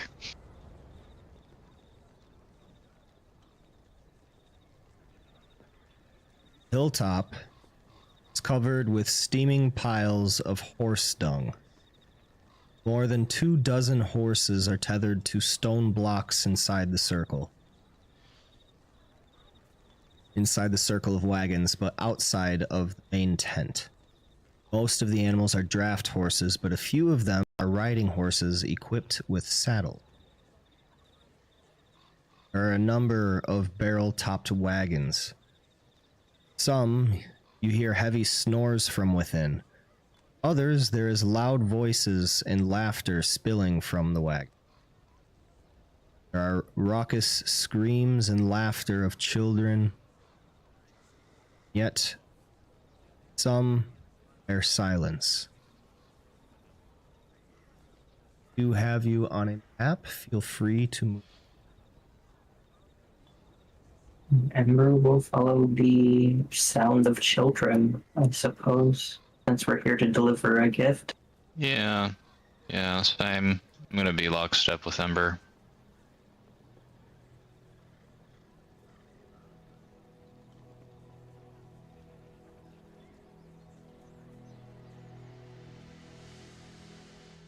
And I don't know if I have to say it, but just in case, I'm being really careful not to step in any horse shit. This is not being careful. I know, bud.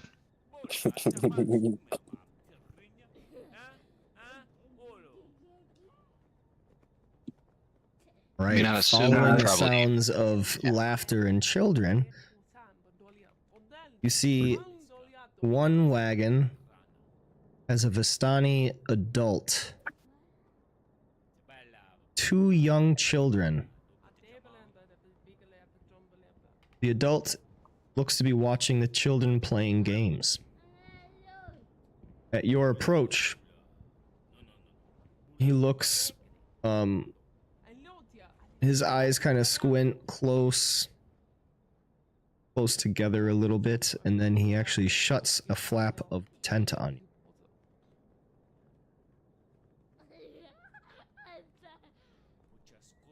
Then, piled outside the wagons are several empty casks of wine. From inside the large tent comes the crack of a whip, followed by the howls of a young man. Cries out, Oh, pain.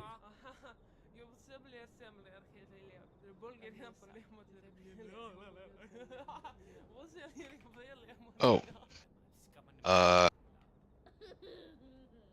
Wait, the same tent that that the kid was in? No. Those are wagons saying the tent. Yep. Sorry. Yep.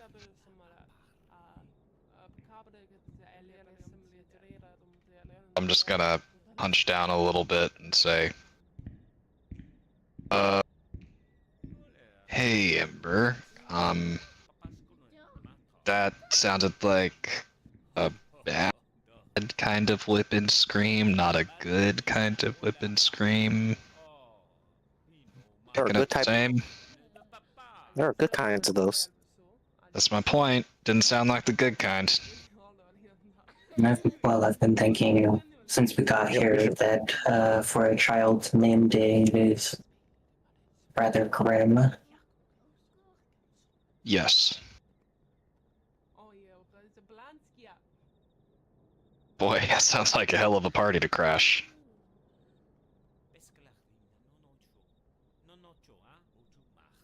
Well, let's check it out. But I Sylph will guess we happily- gotta crash it. Sylph has never not been invited to something. All right.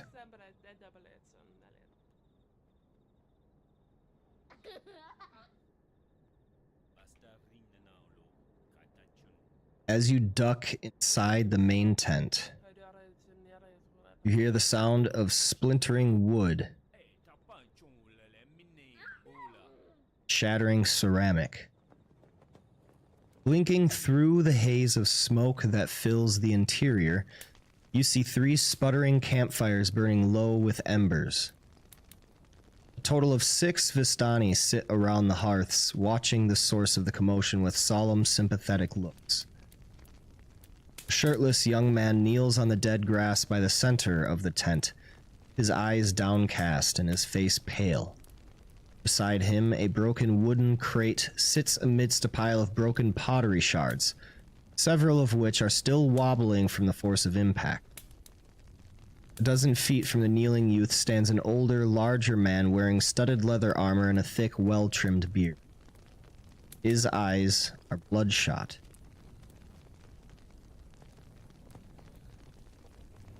His right hand is trembling. He appears to be leaning his weight against a makeshift wooden crutch for support. Looking down, You see that his lower right leg is wrapped in blood-stained bandages.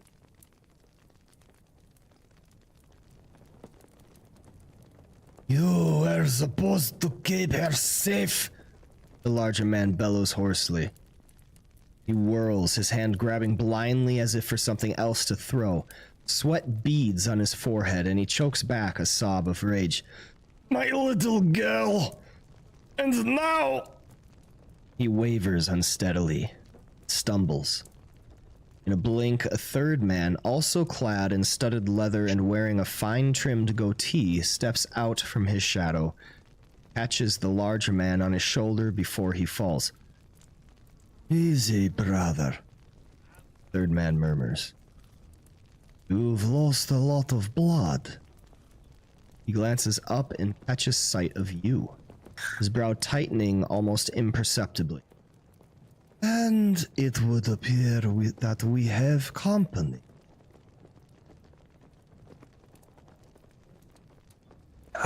Yes, we don't mean to intrude. Madam Ava sent us to deliver a gift, but it seems perhaps you're not in a mood to receive it.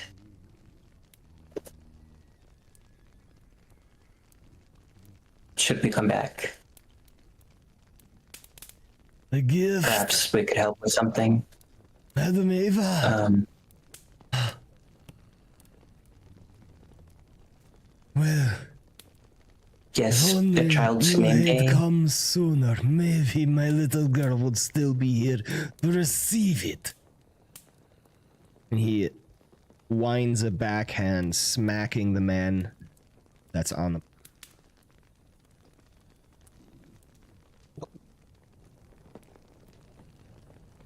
Oh, My condolences. what happened?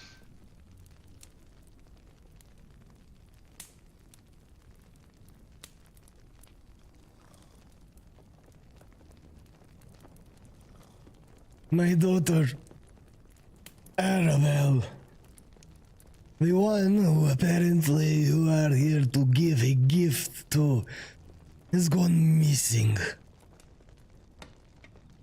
And this bastard is the reason why. Calm, brother, calm. So then we still Look. might help. We have friends. And if anyone might be able to tell they look capable, perhaps they might help. Tell them.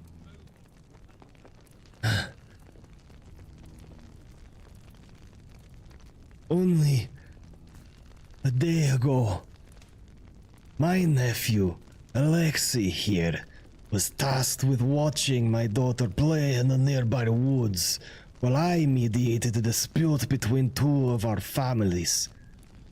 But instead of watching Arabelle, Alexei got drunk on wine. When he woke up, my daughter was gone.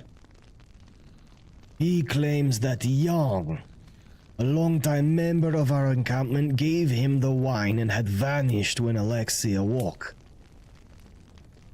I led a search for my daughter, joined by more than a dozen Vishtani brethren and nearly that many Dusk Elves from the hovels below. I myself had to return to the encampment after my right leg was caught in a wolf trap. I am now too wounded to walk. The search parties are still out, but have not yet found Arabelle. However, one of the Dusk Elves named Savid found Jan's decapitated body lying in the bloody grass near the Luna River, surrounded by signs of a fight. Savid also found a strange signet ring lying in the grass, which seemed to have been dropped in the struggle. I gave it to Casimir, the Dusk Elves' leader, foremost scholar. Identified but haven't received any useful news or information yet. Well, I will say I have very useful friends. Perhaps my friend Victor could take a look at your leg there. My friend Sylph is very good at tracking people. Perhaps we could help you. That's so. And please, help look for my daughter.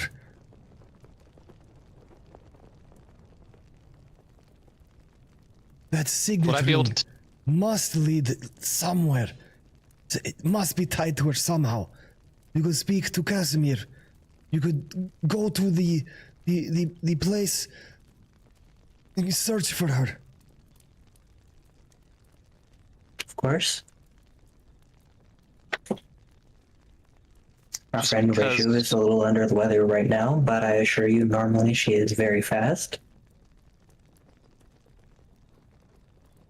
Just because I'm feeling a little resource constrained, would I be able to kind of like assess that guy's injury and see like, does it really need intervention or will it heal okay on its own? By all means, make a intelligence medicine check. Annoy you here. How do you roll medicine with a stat that isn't the one that it's associated with? Is it not intelligence? It's normally wisdom. Wisdom on Oh, my okay. end. Then wisdom medicine's good. Oh, okay. All right. Oh my god.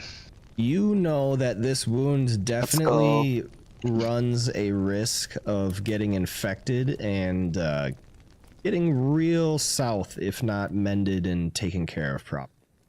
It looks like he probably hasn't allowed anyone to look at it quite.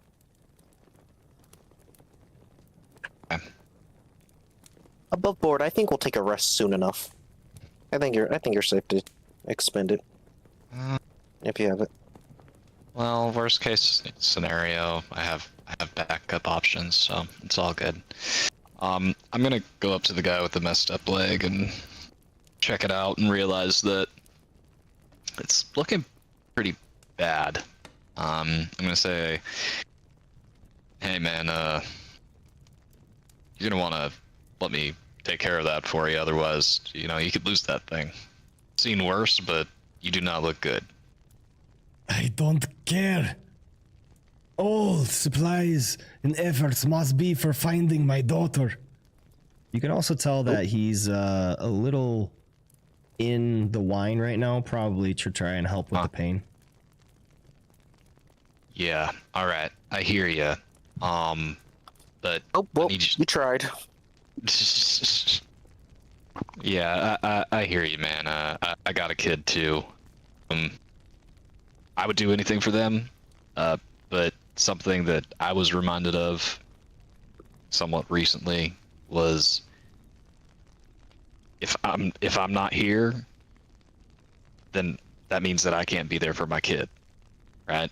If I disappear, if I die, that's it.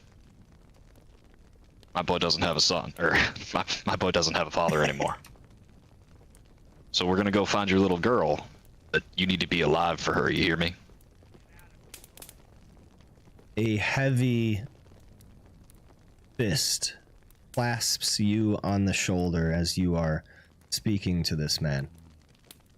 You have a child of your own. Then you understand. I do understand. Understand that you can't do a damn thing to help her and you're feeling really frustrated and angry right now. I'm gonna tell you something. You get your little girl back, you don't have a leg, or worse, you're dead. Your options are to watch her grow up and never be able to do fun things with her ever again, and watch other people do what you should be doing, or, God's willing, watch her from the afterlife, growing up without a father. It's your call, man. But I think you need to make a better decision than the one you're wanting to make right now.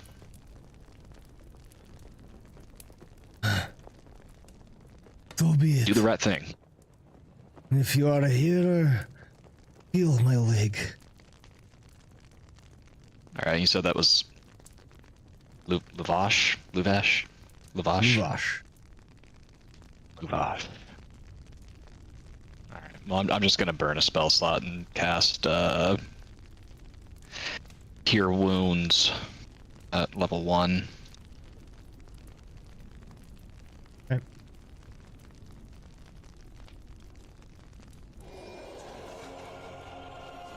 You heal him. Leg stitching together slowly, bit by bit, as his face soothes.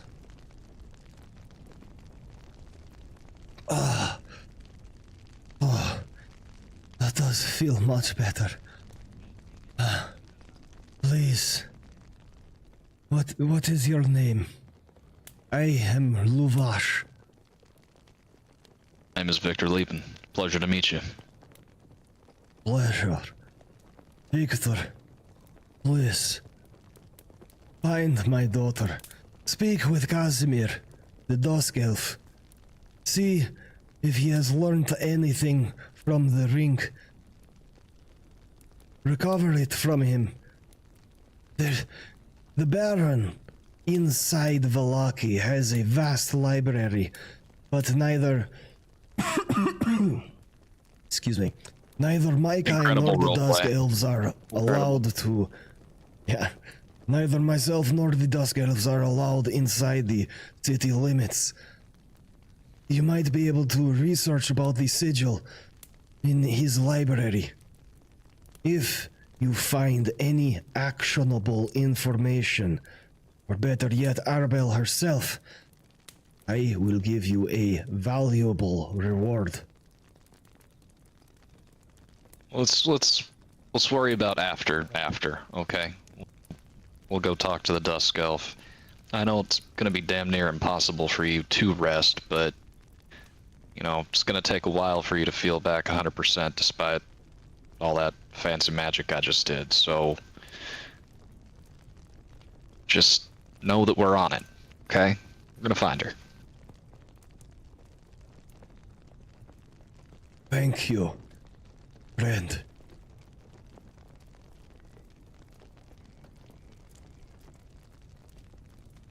Victor's gonna give him a shoulder clap and be like, okay.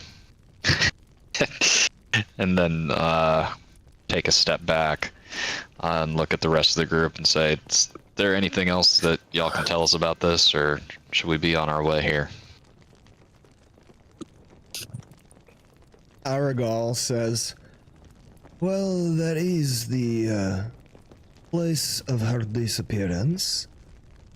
There is a place near the Luna River which I could direct you to, about miles south.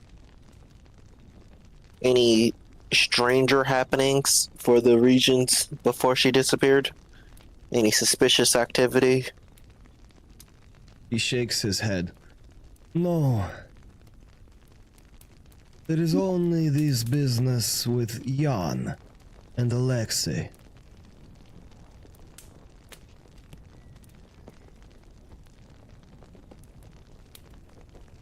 Suppose the last thing to do is investigate. Yeah, if you wouldn't mind getting us pointed in the right direction, we'll make sure to talk to Casimir? Was that his name? Casimir. Casimir. Make sure to talk to Casimir and see what we can learn from him. We'll go check out where she disappeared from. Is there anything about that area in particular? Well, okay, this might sound like a silly question given the area, but is there anything about that area that may be uniquely awful or dangerous?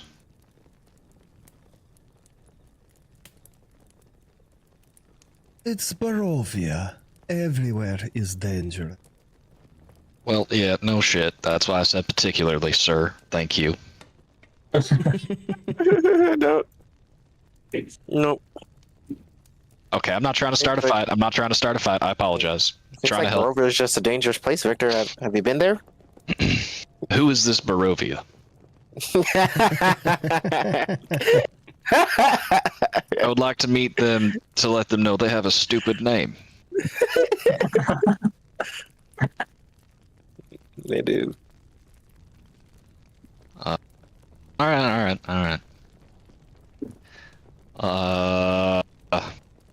To Casimir? Yeah. Okay, right before we leave or exit the tent, my head's gonna poke back in and be like, last chance to help us save her, y'all. Anything else?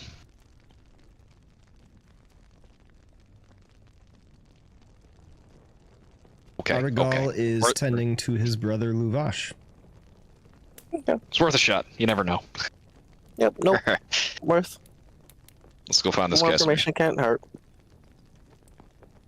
Ember steps out of the tent and heaves a sigh of relief. Just, whew. With all that hubbub, I thought somebody had died. Missing, we can work with. Yeah. Yep. Not dead Gives yet. us options. Gives us hope. Don't get a lot of that.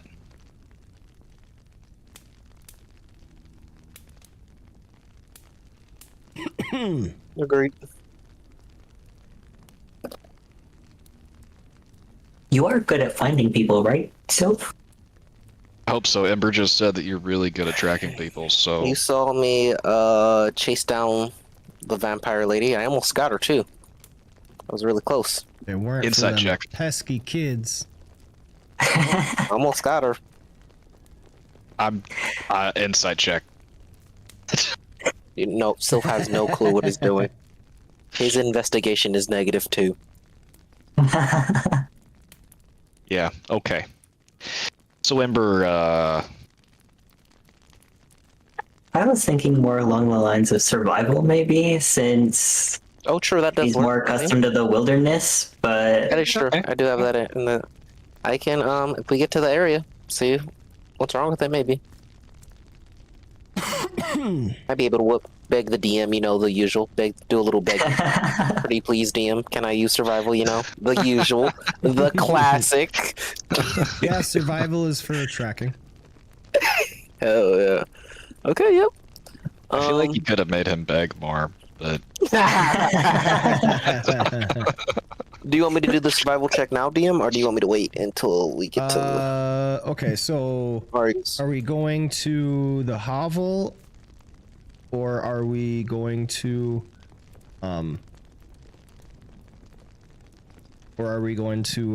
track her, or are we kind of splitting? I think we gotta check out the hovel and talk to Casimir first, and then... Okay, well, let's wait on the track. Yeah, that's true. Yep.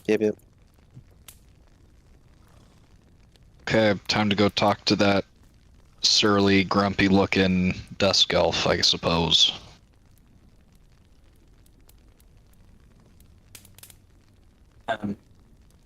Surely looking dusk elf isn't very specific, but we can ask around for Casimir.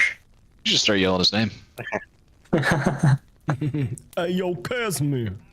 Yeah, that's exactly how I would do it. Hey, yo, pass me. Where you at? I Hey, yo, suddenly turned Kaz. like,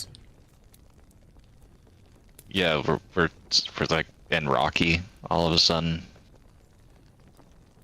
I'm gonna poke my head back in the tent. Hey, Okay. sorry, I forgot to ask. Which direction is Casimir in? One of the Vistani walks out to bring you to Casimir's hall. Oh, hell yeah.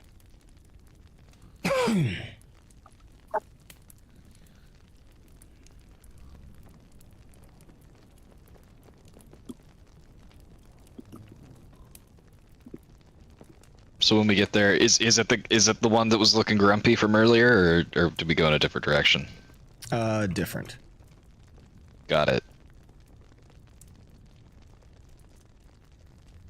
What do we? Are they hanging out outside? Is it kind of just like closed down out there?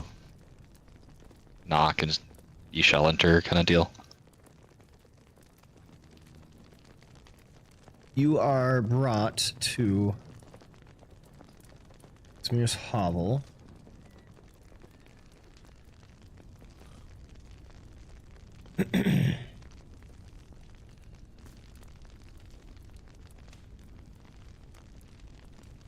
Standing quietly in front of this house, bathed in the warm light of its lanterns, are three sullen, gray-cloaked figures. Their angular features and black flowing hair half hidden under their cowls.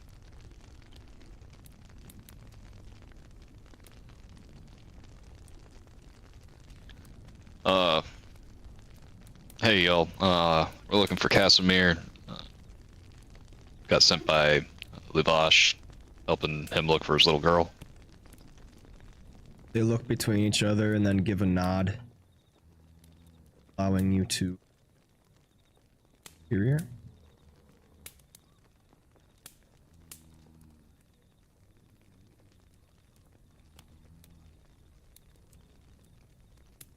What do you say?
Well, I suppose it would be polite to knock, so I will. Just give her the Knock old, knock on the fabric. yeah, Is it what was that, Ember? hovel? Is it a hovel house we're at? Or Yeah. like a tent? It's also another tent? Yeah, it's just making sure. It's a hovel. Okay, yeah. If you don't open the door, Sif will. Sif can open this one. Try to open the doors. I know, bud. Yeah, no. Okay, yeah, no. So if we're trying to be polite. Oh, okay. Hey, I'm knock, very polite. knock. Is Casimir here? Luvash sent us to talk to you about his little girl. Anybody home?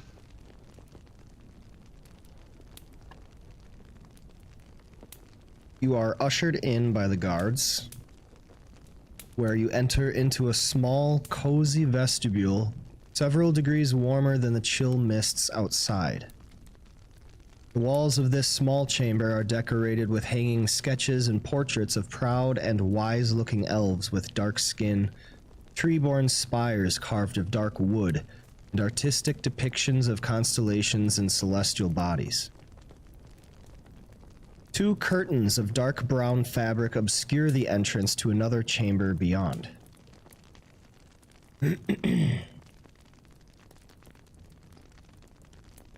Beyond the curtains lie a larger chamber, lit and hot.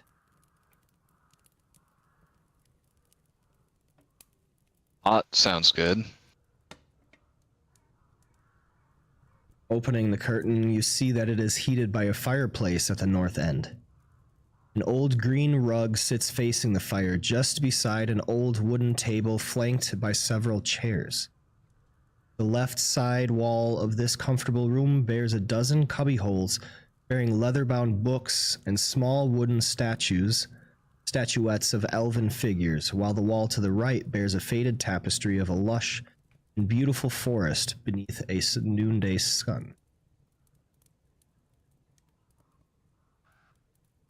You find Casimir, this dusk elf, sitting on the green rug facing the fire, meditating.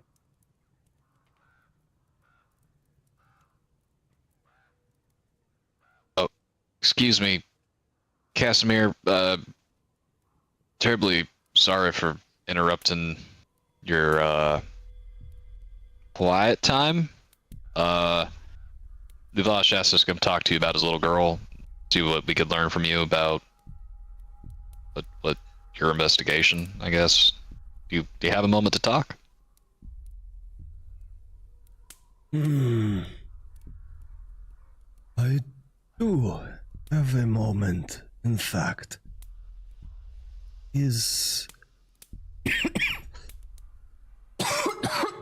That's me coughing, not him. Not the old man. Sorry. DM, it's too late. You didn't start with above Yeah. the table. It's canon for me now. Oh.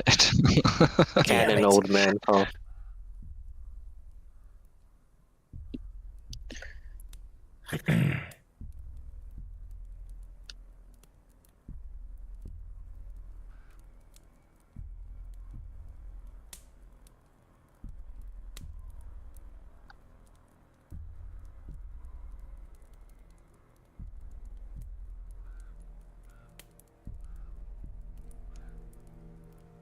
This is the guy that you see.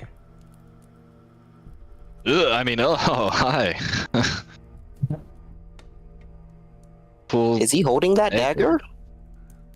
Do we see that dagger anywhere on him? No. Okay, He we don't just see it always anywhere. has a firebolt cantrip Yeah. prepared. Just at all Holy times. shit! Someone's gonna be like, this guy's like level 5, It's maybe fucking metal, 6. dude. Oh my god, we should not fight him. He has levels and maybe a feat or two. Who are you? You wanted to throw down with Strahd when we were like babies. Nah, true. Pick a lane. True.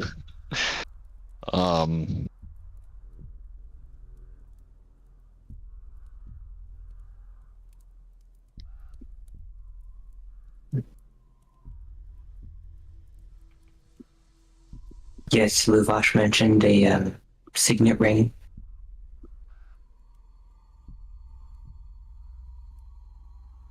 As he turns to speak to you, you see that he has a black eye and several cuts across his cheek. Oh. I don't suppose you tripped and fell, did you?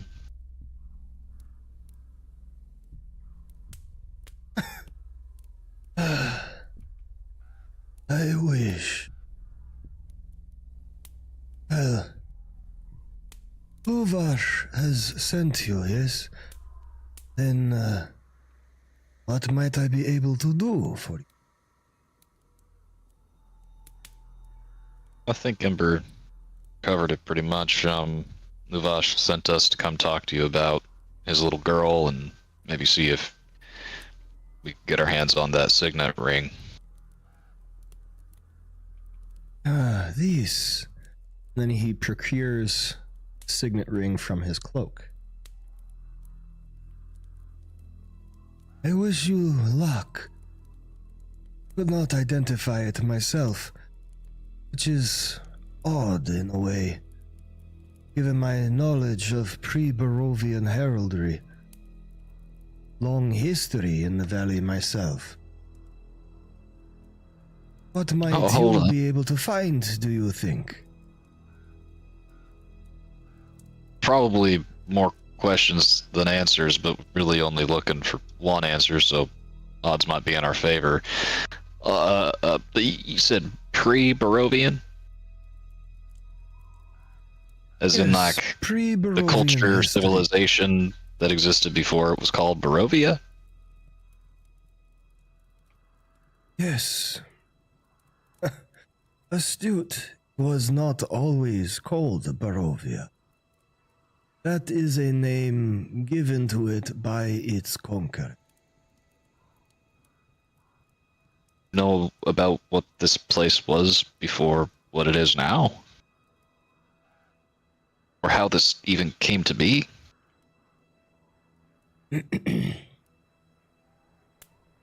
This land that you know of as Barovia was not always as so.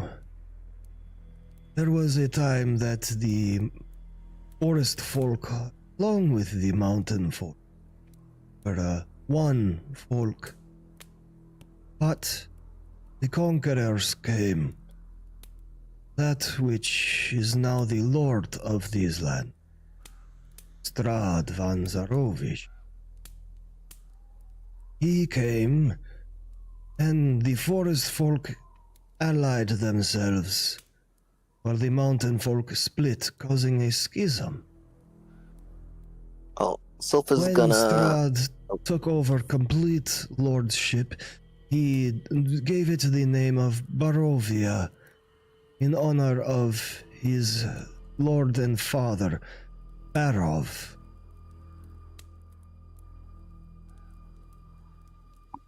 Oh. Oh, okay. Oh. So Strahd's got like daddy issues too. Good. Yeah, I guess who doesn't? Right, Sylph? Right. Why did you? Why? Right, Ember. Sure, I suppose I have my fair share. Okay, well that's... How many people know that? It seems like everybody here is just kind of content with existing and not really asking about their surroundings. I suppose it's a conditioned effect of the area. And why are you immune to it? Oh, Sylpha's gonna say, "Oh my God, Victor, you're a daddy with issues. Holy shit." Okay. It's hereditary, Sylph. Yeah. One does not live as long as I have and experienced as much as I have without slowing down to think once in a while. There is much about this land that is inhospitable, causing many to focus on their immediate safety and concerns. It takes a bit more to get one to open up their eyes and to read. Suppose that is fair. That is very fair. Lord knows I don't read. And More than the a image good lord that that I knows that shared still. to you as well is of the signet ring. Yeah. I have not been able to discover the meaning of this symbol. It is odd. Do not recognize the heraldry at all. Does not match any such pattern I can recognize. I do hope that you will find more luck with it. Arabelle is a precious child. Hey, y'all, does the imagery on this signet ring, does it ring a bell for any of y'all? Remember when we first got here? We got lost in the woods. There were all these markings on the trees. It looks similar at all to y'all? Yeah, I was gonna ask, do we recognize the iconography at all? Everyone may make a intelligence history check. May I, since we know this is coming? Oh, too late. Wouldn't have mattered. Welcome to the club, buddy. Yeah. It's nice and cozy down here. I mean, I'm gonna guide myself. I have a -1 here, but you never know.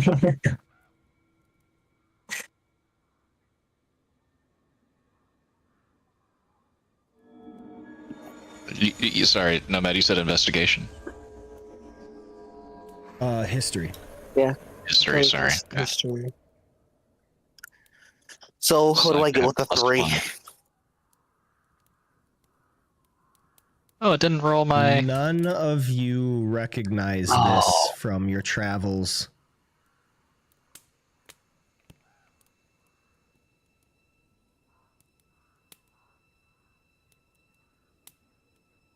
Alright. Another mystery to unravel. Well, Casimir, I hate to just grill you like this, man. I know you're trying to rest, but just a couple more questions. I mean, what can you tell us about anything you've seen, or any thoughts that you may have about things going on that may give us an insight into where to start with this investigation?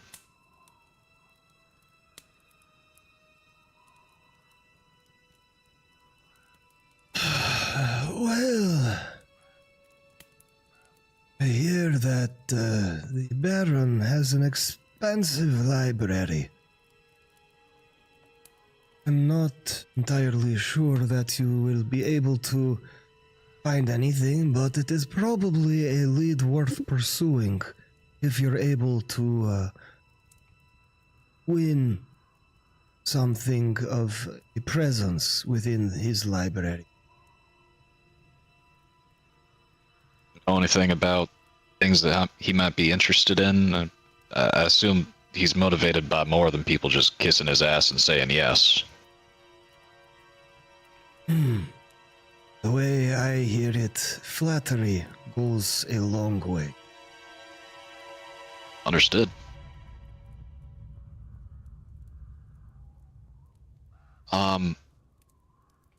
Hey man, I can't help myself. It's in my nature. I'm just checking. Are you okay? Because you look like, again, it wasn't just a tumble.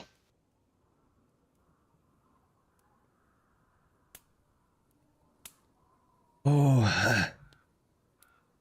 I have hiking across Mount Kakis. Well, when the frozen bluff I'd been walking on crumbled beneath my... Caucus. Can I insight check that? Absolutely. Wisdom insight.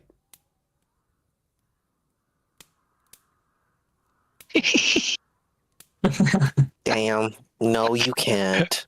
It is like No. pretty funny at this point, right? Like, Yeah. I don't know. Yeah. That's crazy. Jesus Christ. It's pretty comical at this point. I can't.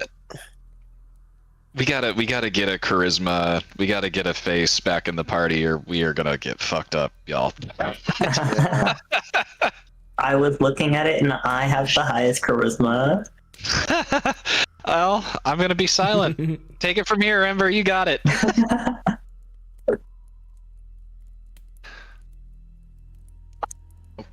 Pretty treacherous mountains. Okay.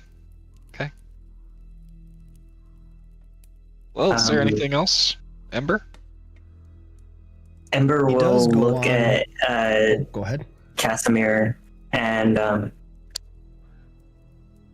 don't suppose this would mean anything to you if it wasn't heraldry so much as a diagram.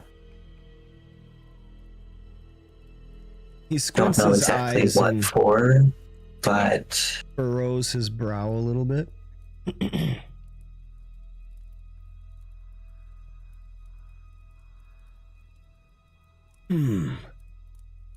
We get another glance at that.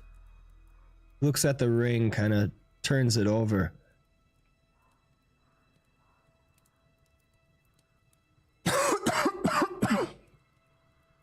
Ah, yes, I think you're right. This must be the symbol of evocation. This one of necromancy. The one on the left, necromation. The one on the left, evocation, and the one on the right, necromancy. Interesting. The ring had shown no reaction to any kind of magic. But now that you say so, these are likely all the schools of magic, but only the symbols of evocation and necromancy are represented. The others are simple blank. Ah, a clever one, I see.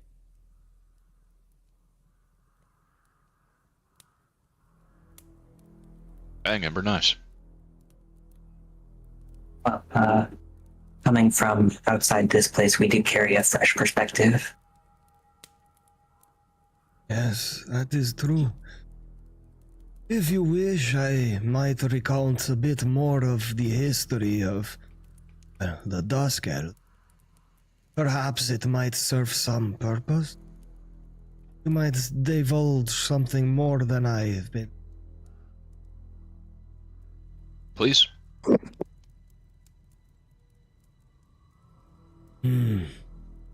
Even now, nearly 5 centuries past, the memories are sharp, clear in my mind, like shards of broken glass. I was scarcely 80 years old when my people lost their freedom. The tyranny of the Von Zarovich line rose like a shadow across the land. It was not Strahd himself that shattered the peace, but his father, King Barov von Zarovich II. Those days our people dwelt in Othrondil, the Forest of Twilight.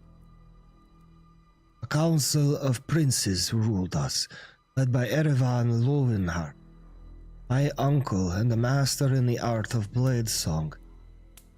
When King Barov's eyes fell upon our lands, he demanded our fealty, a tribute to the borders of old Zarovia, the kingdom his ancestors once ruled. Erevan, who practiced the style of the lion and bore the lion's sigil, never won to bow, however, and refused. His act of defiance ignited the fires of war. Barov's conquest was swift and brutal. His forces, joined by Rahidin, my cousin and a traitor, laid waste to our king. I was a mage, scribe in Erevan's court. I saw Rahidin shatter Erevan's blade and execute his family, marking the end of the royal line. My people were subjugated. Those that resisted were hunted like rabbits.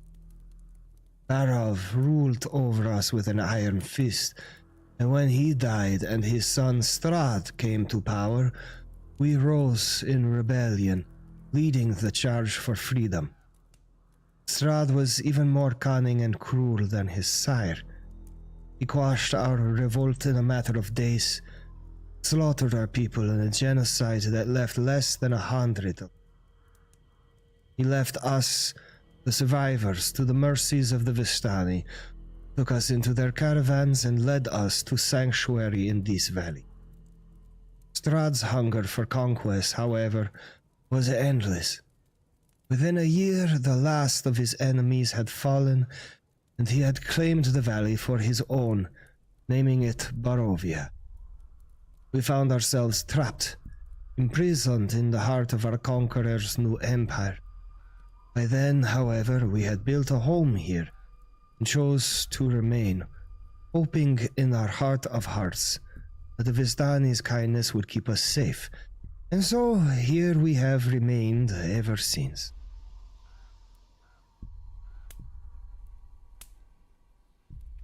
You mentioned earlier the forest folk sided with the conquerors.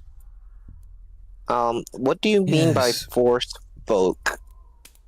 Just the people who lived here? You don't mean the spirits and druids and whatnot of the area? Yes, the druids. You might Oh. find some wild men in your travels.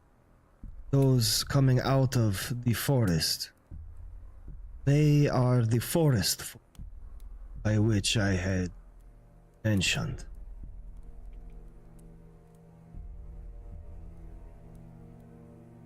I've never known the forest folk to side with. Well, I have met an angry tree or two.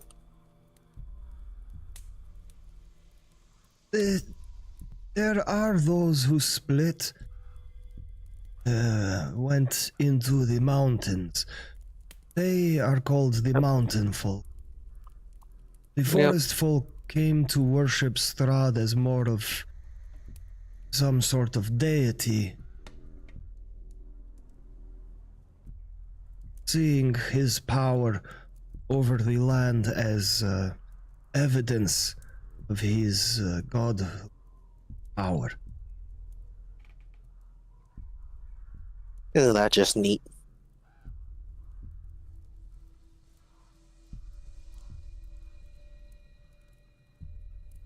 Right. Oh, I will update quest line.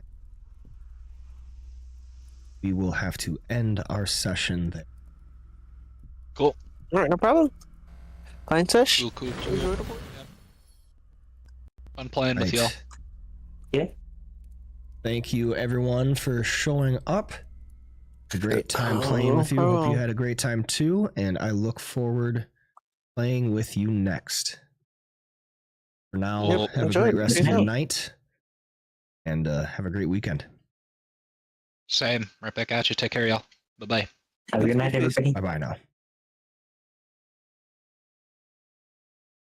Right.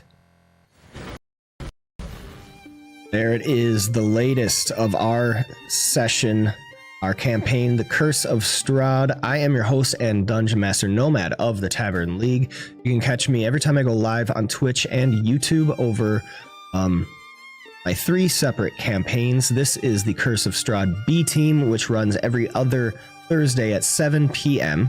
For 2.5 to 3 hours long. All my sessions are about 3 hours long. I also run Curse of Strahd on Sundays, the A Team at 9 a.m. Central, bright and early. And Tomb of Annihilation every other Friday at 7 p.m. Central, always Central. Please join the Discord server to be notified when we go live, as well as follow, like, subscribe on all the good stuff, Twitches and the YouTubes. But Discord, you can chat with myself as well as other players within the campaigns, other community members. Check out my Games Master profile and startplayinggames.com, where you can get in on one of these campaigns, joining to play with myself at the helm. I'd love to have you. Love to have some more players, some new players. Always great to bring more people into the fold. But the last call is sounded. So, as the adventurers are beginning to file out of the tavern for the evening, a few of us stay back for the last call, standing around the bar. So, go ahead and tip your mugs back with whatever it is you're drinking. Thank you so much for being here with us. This has been the Tavern League.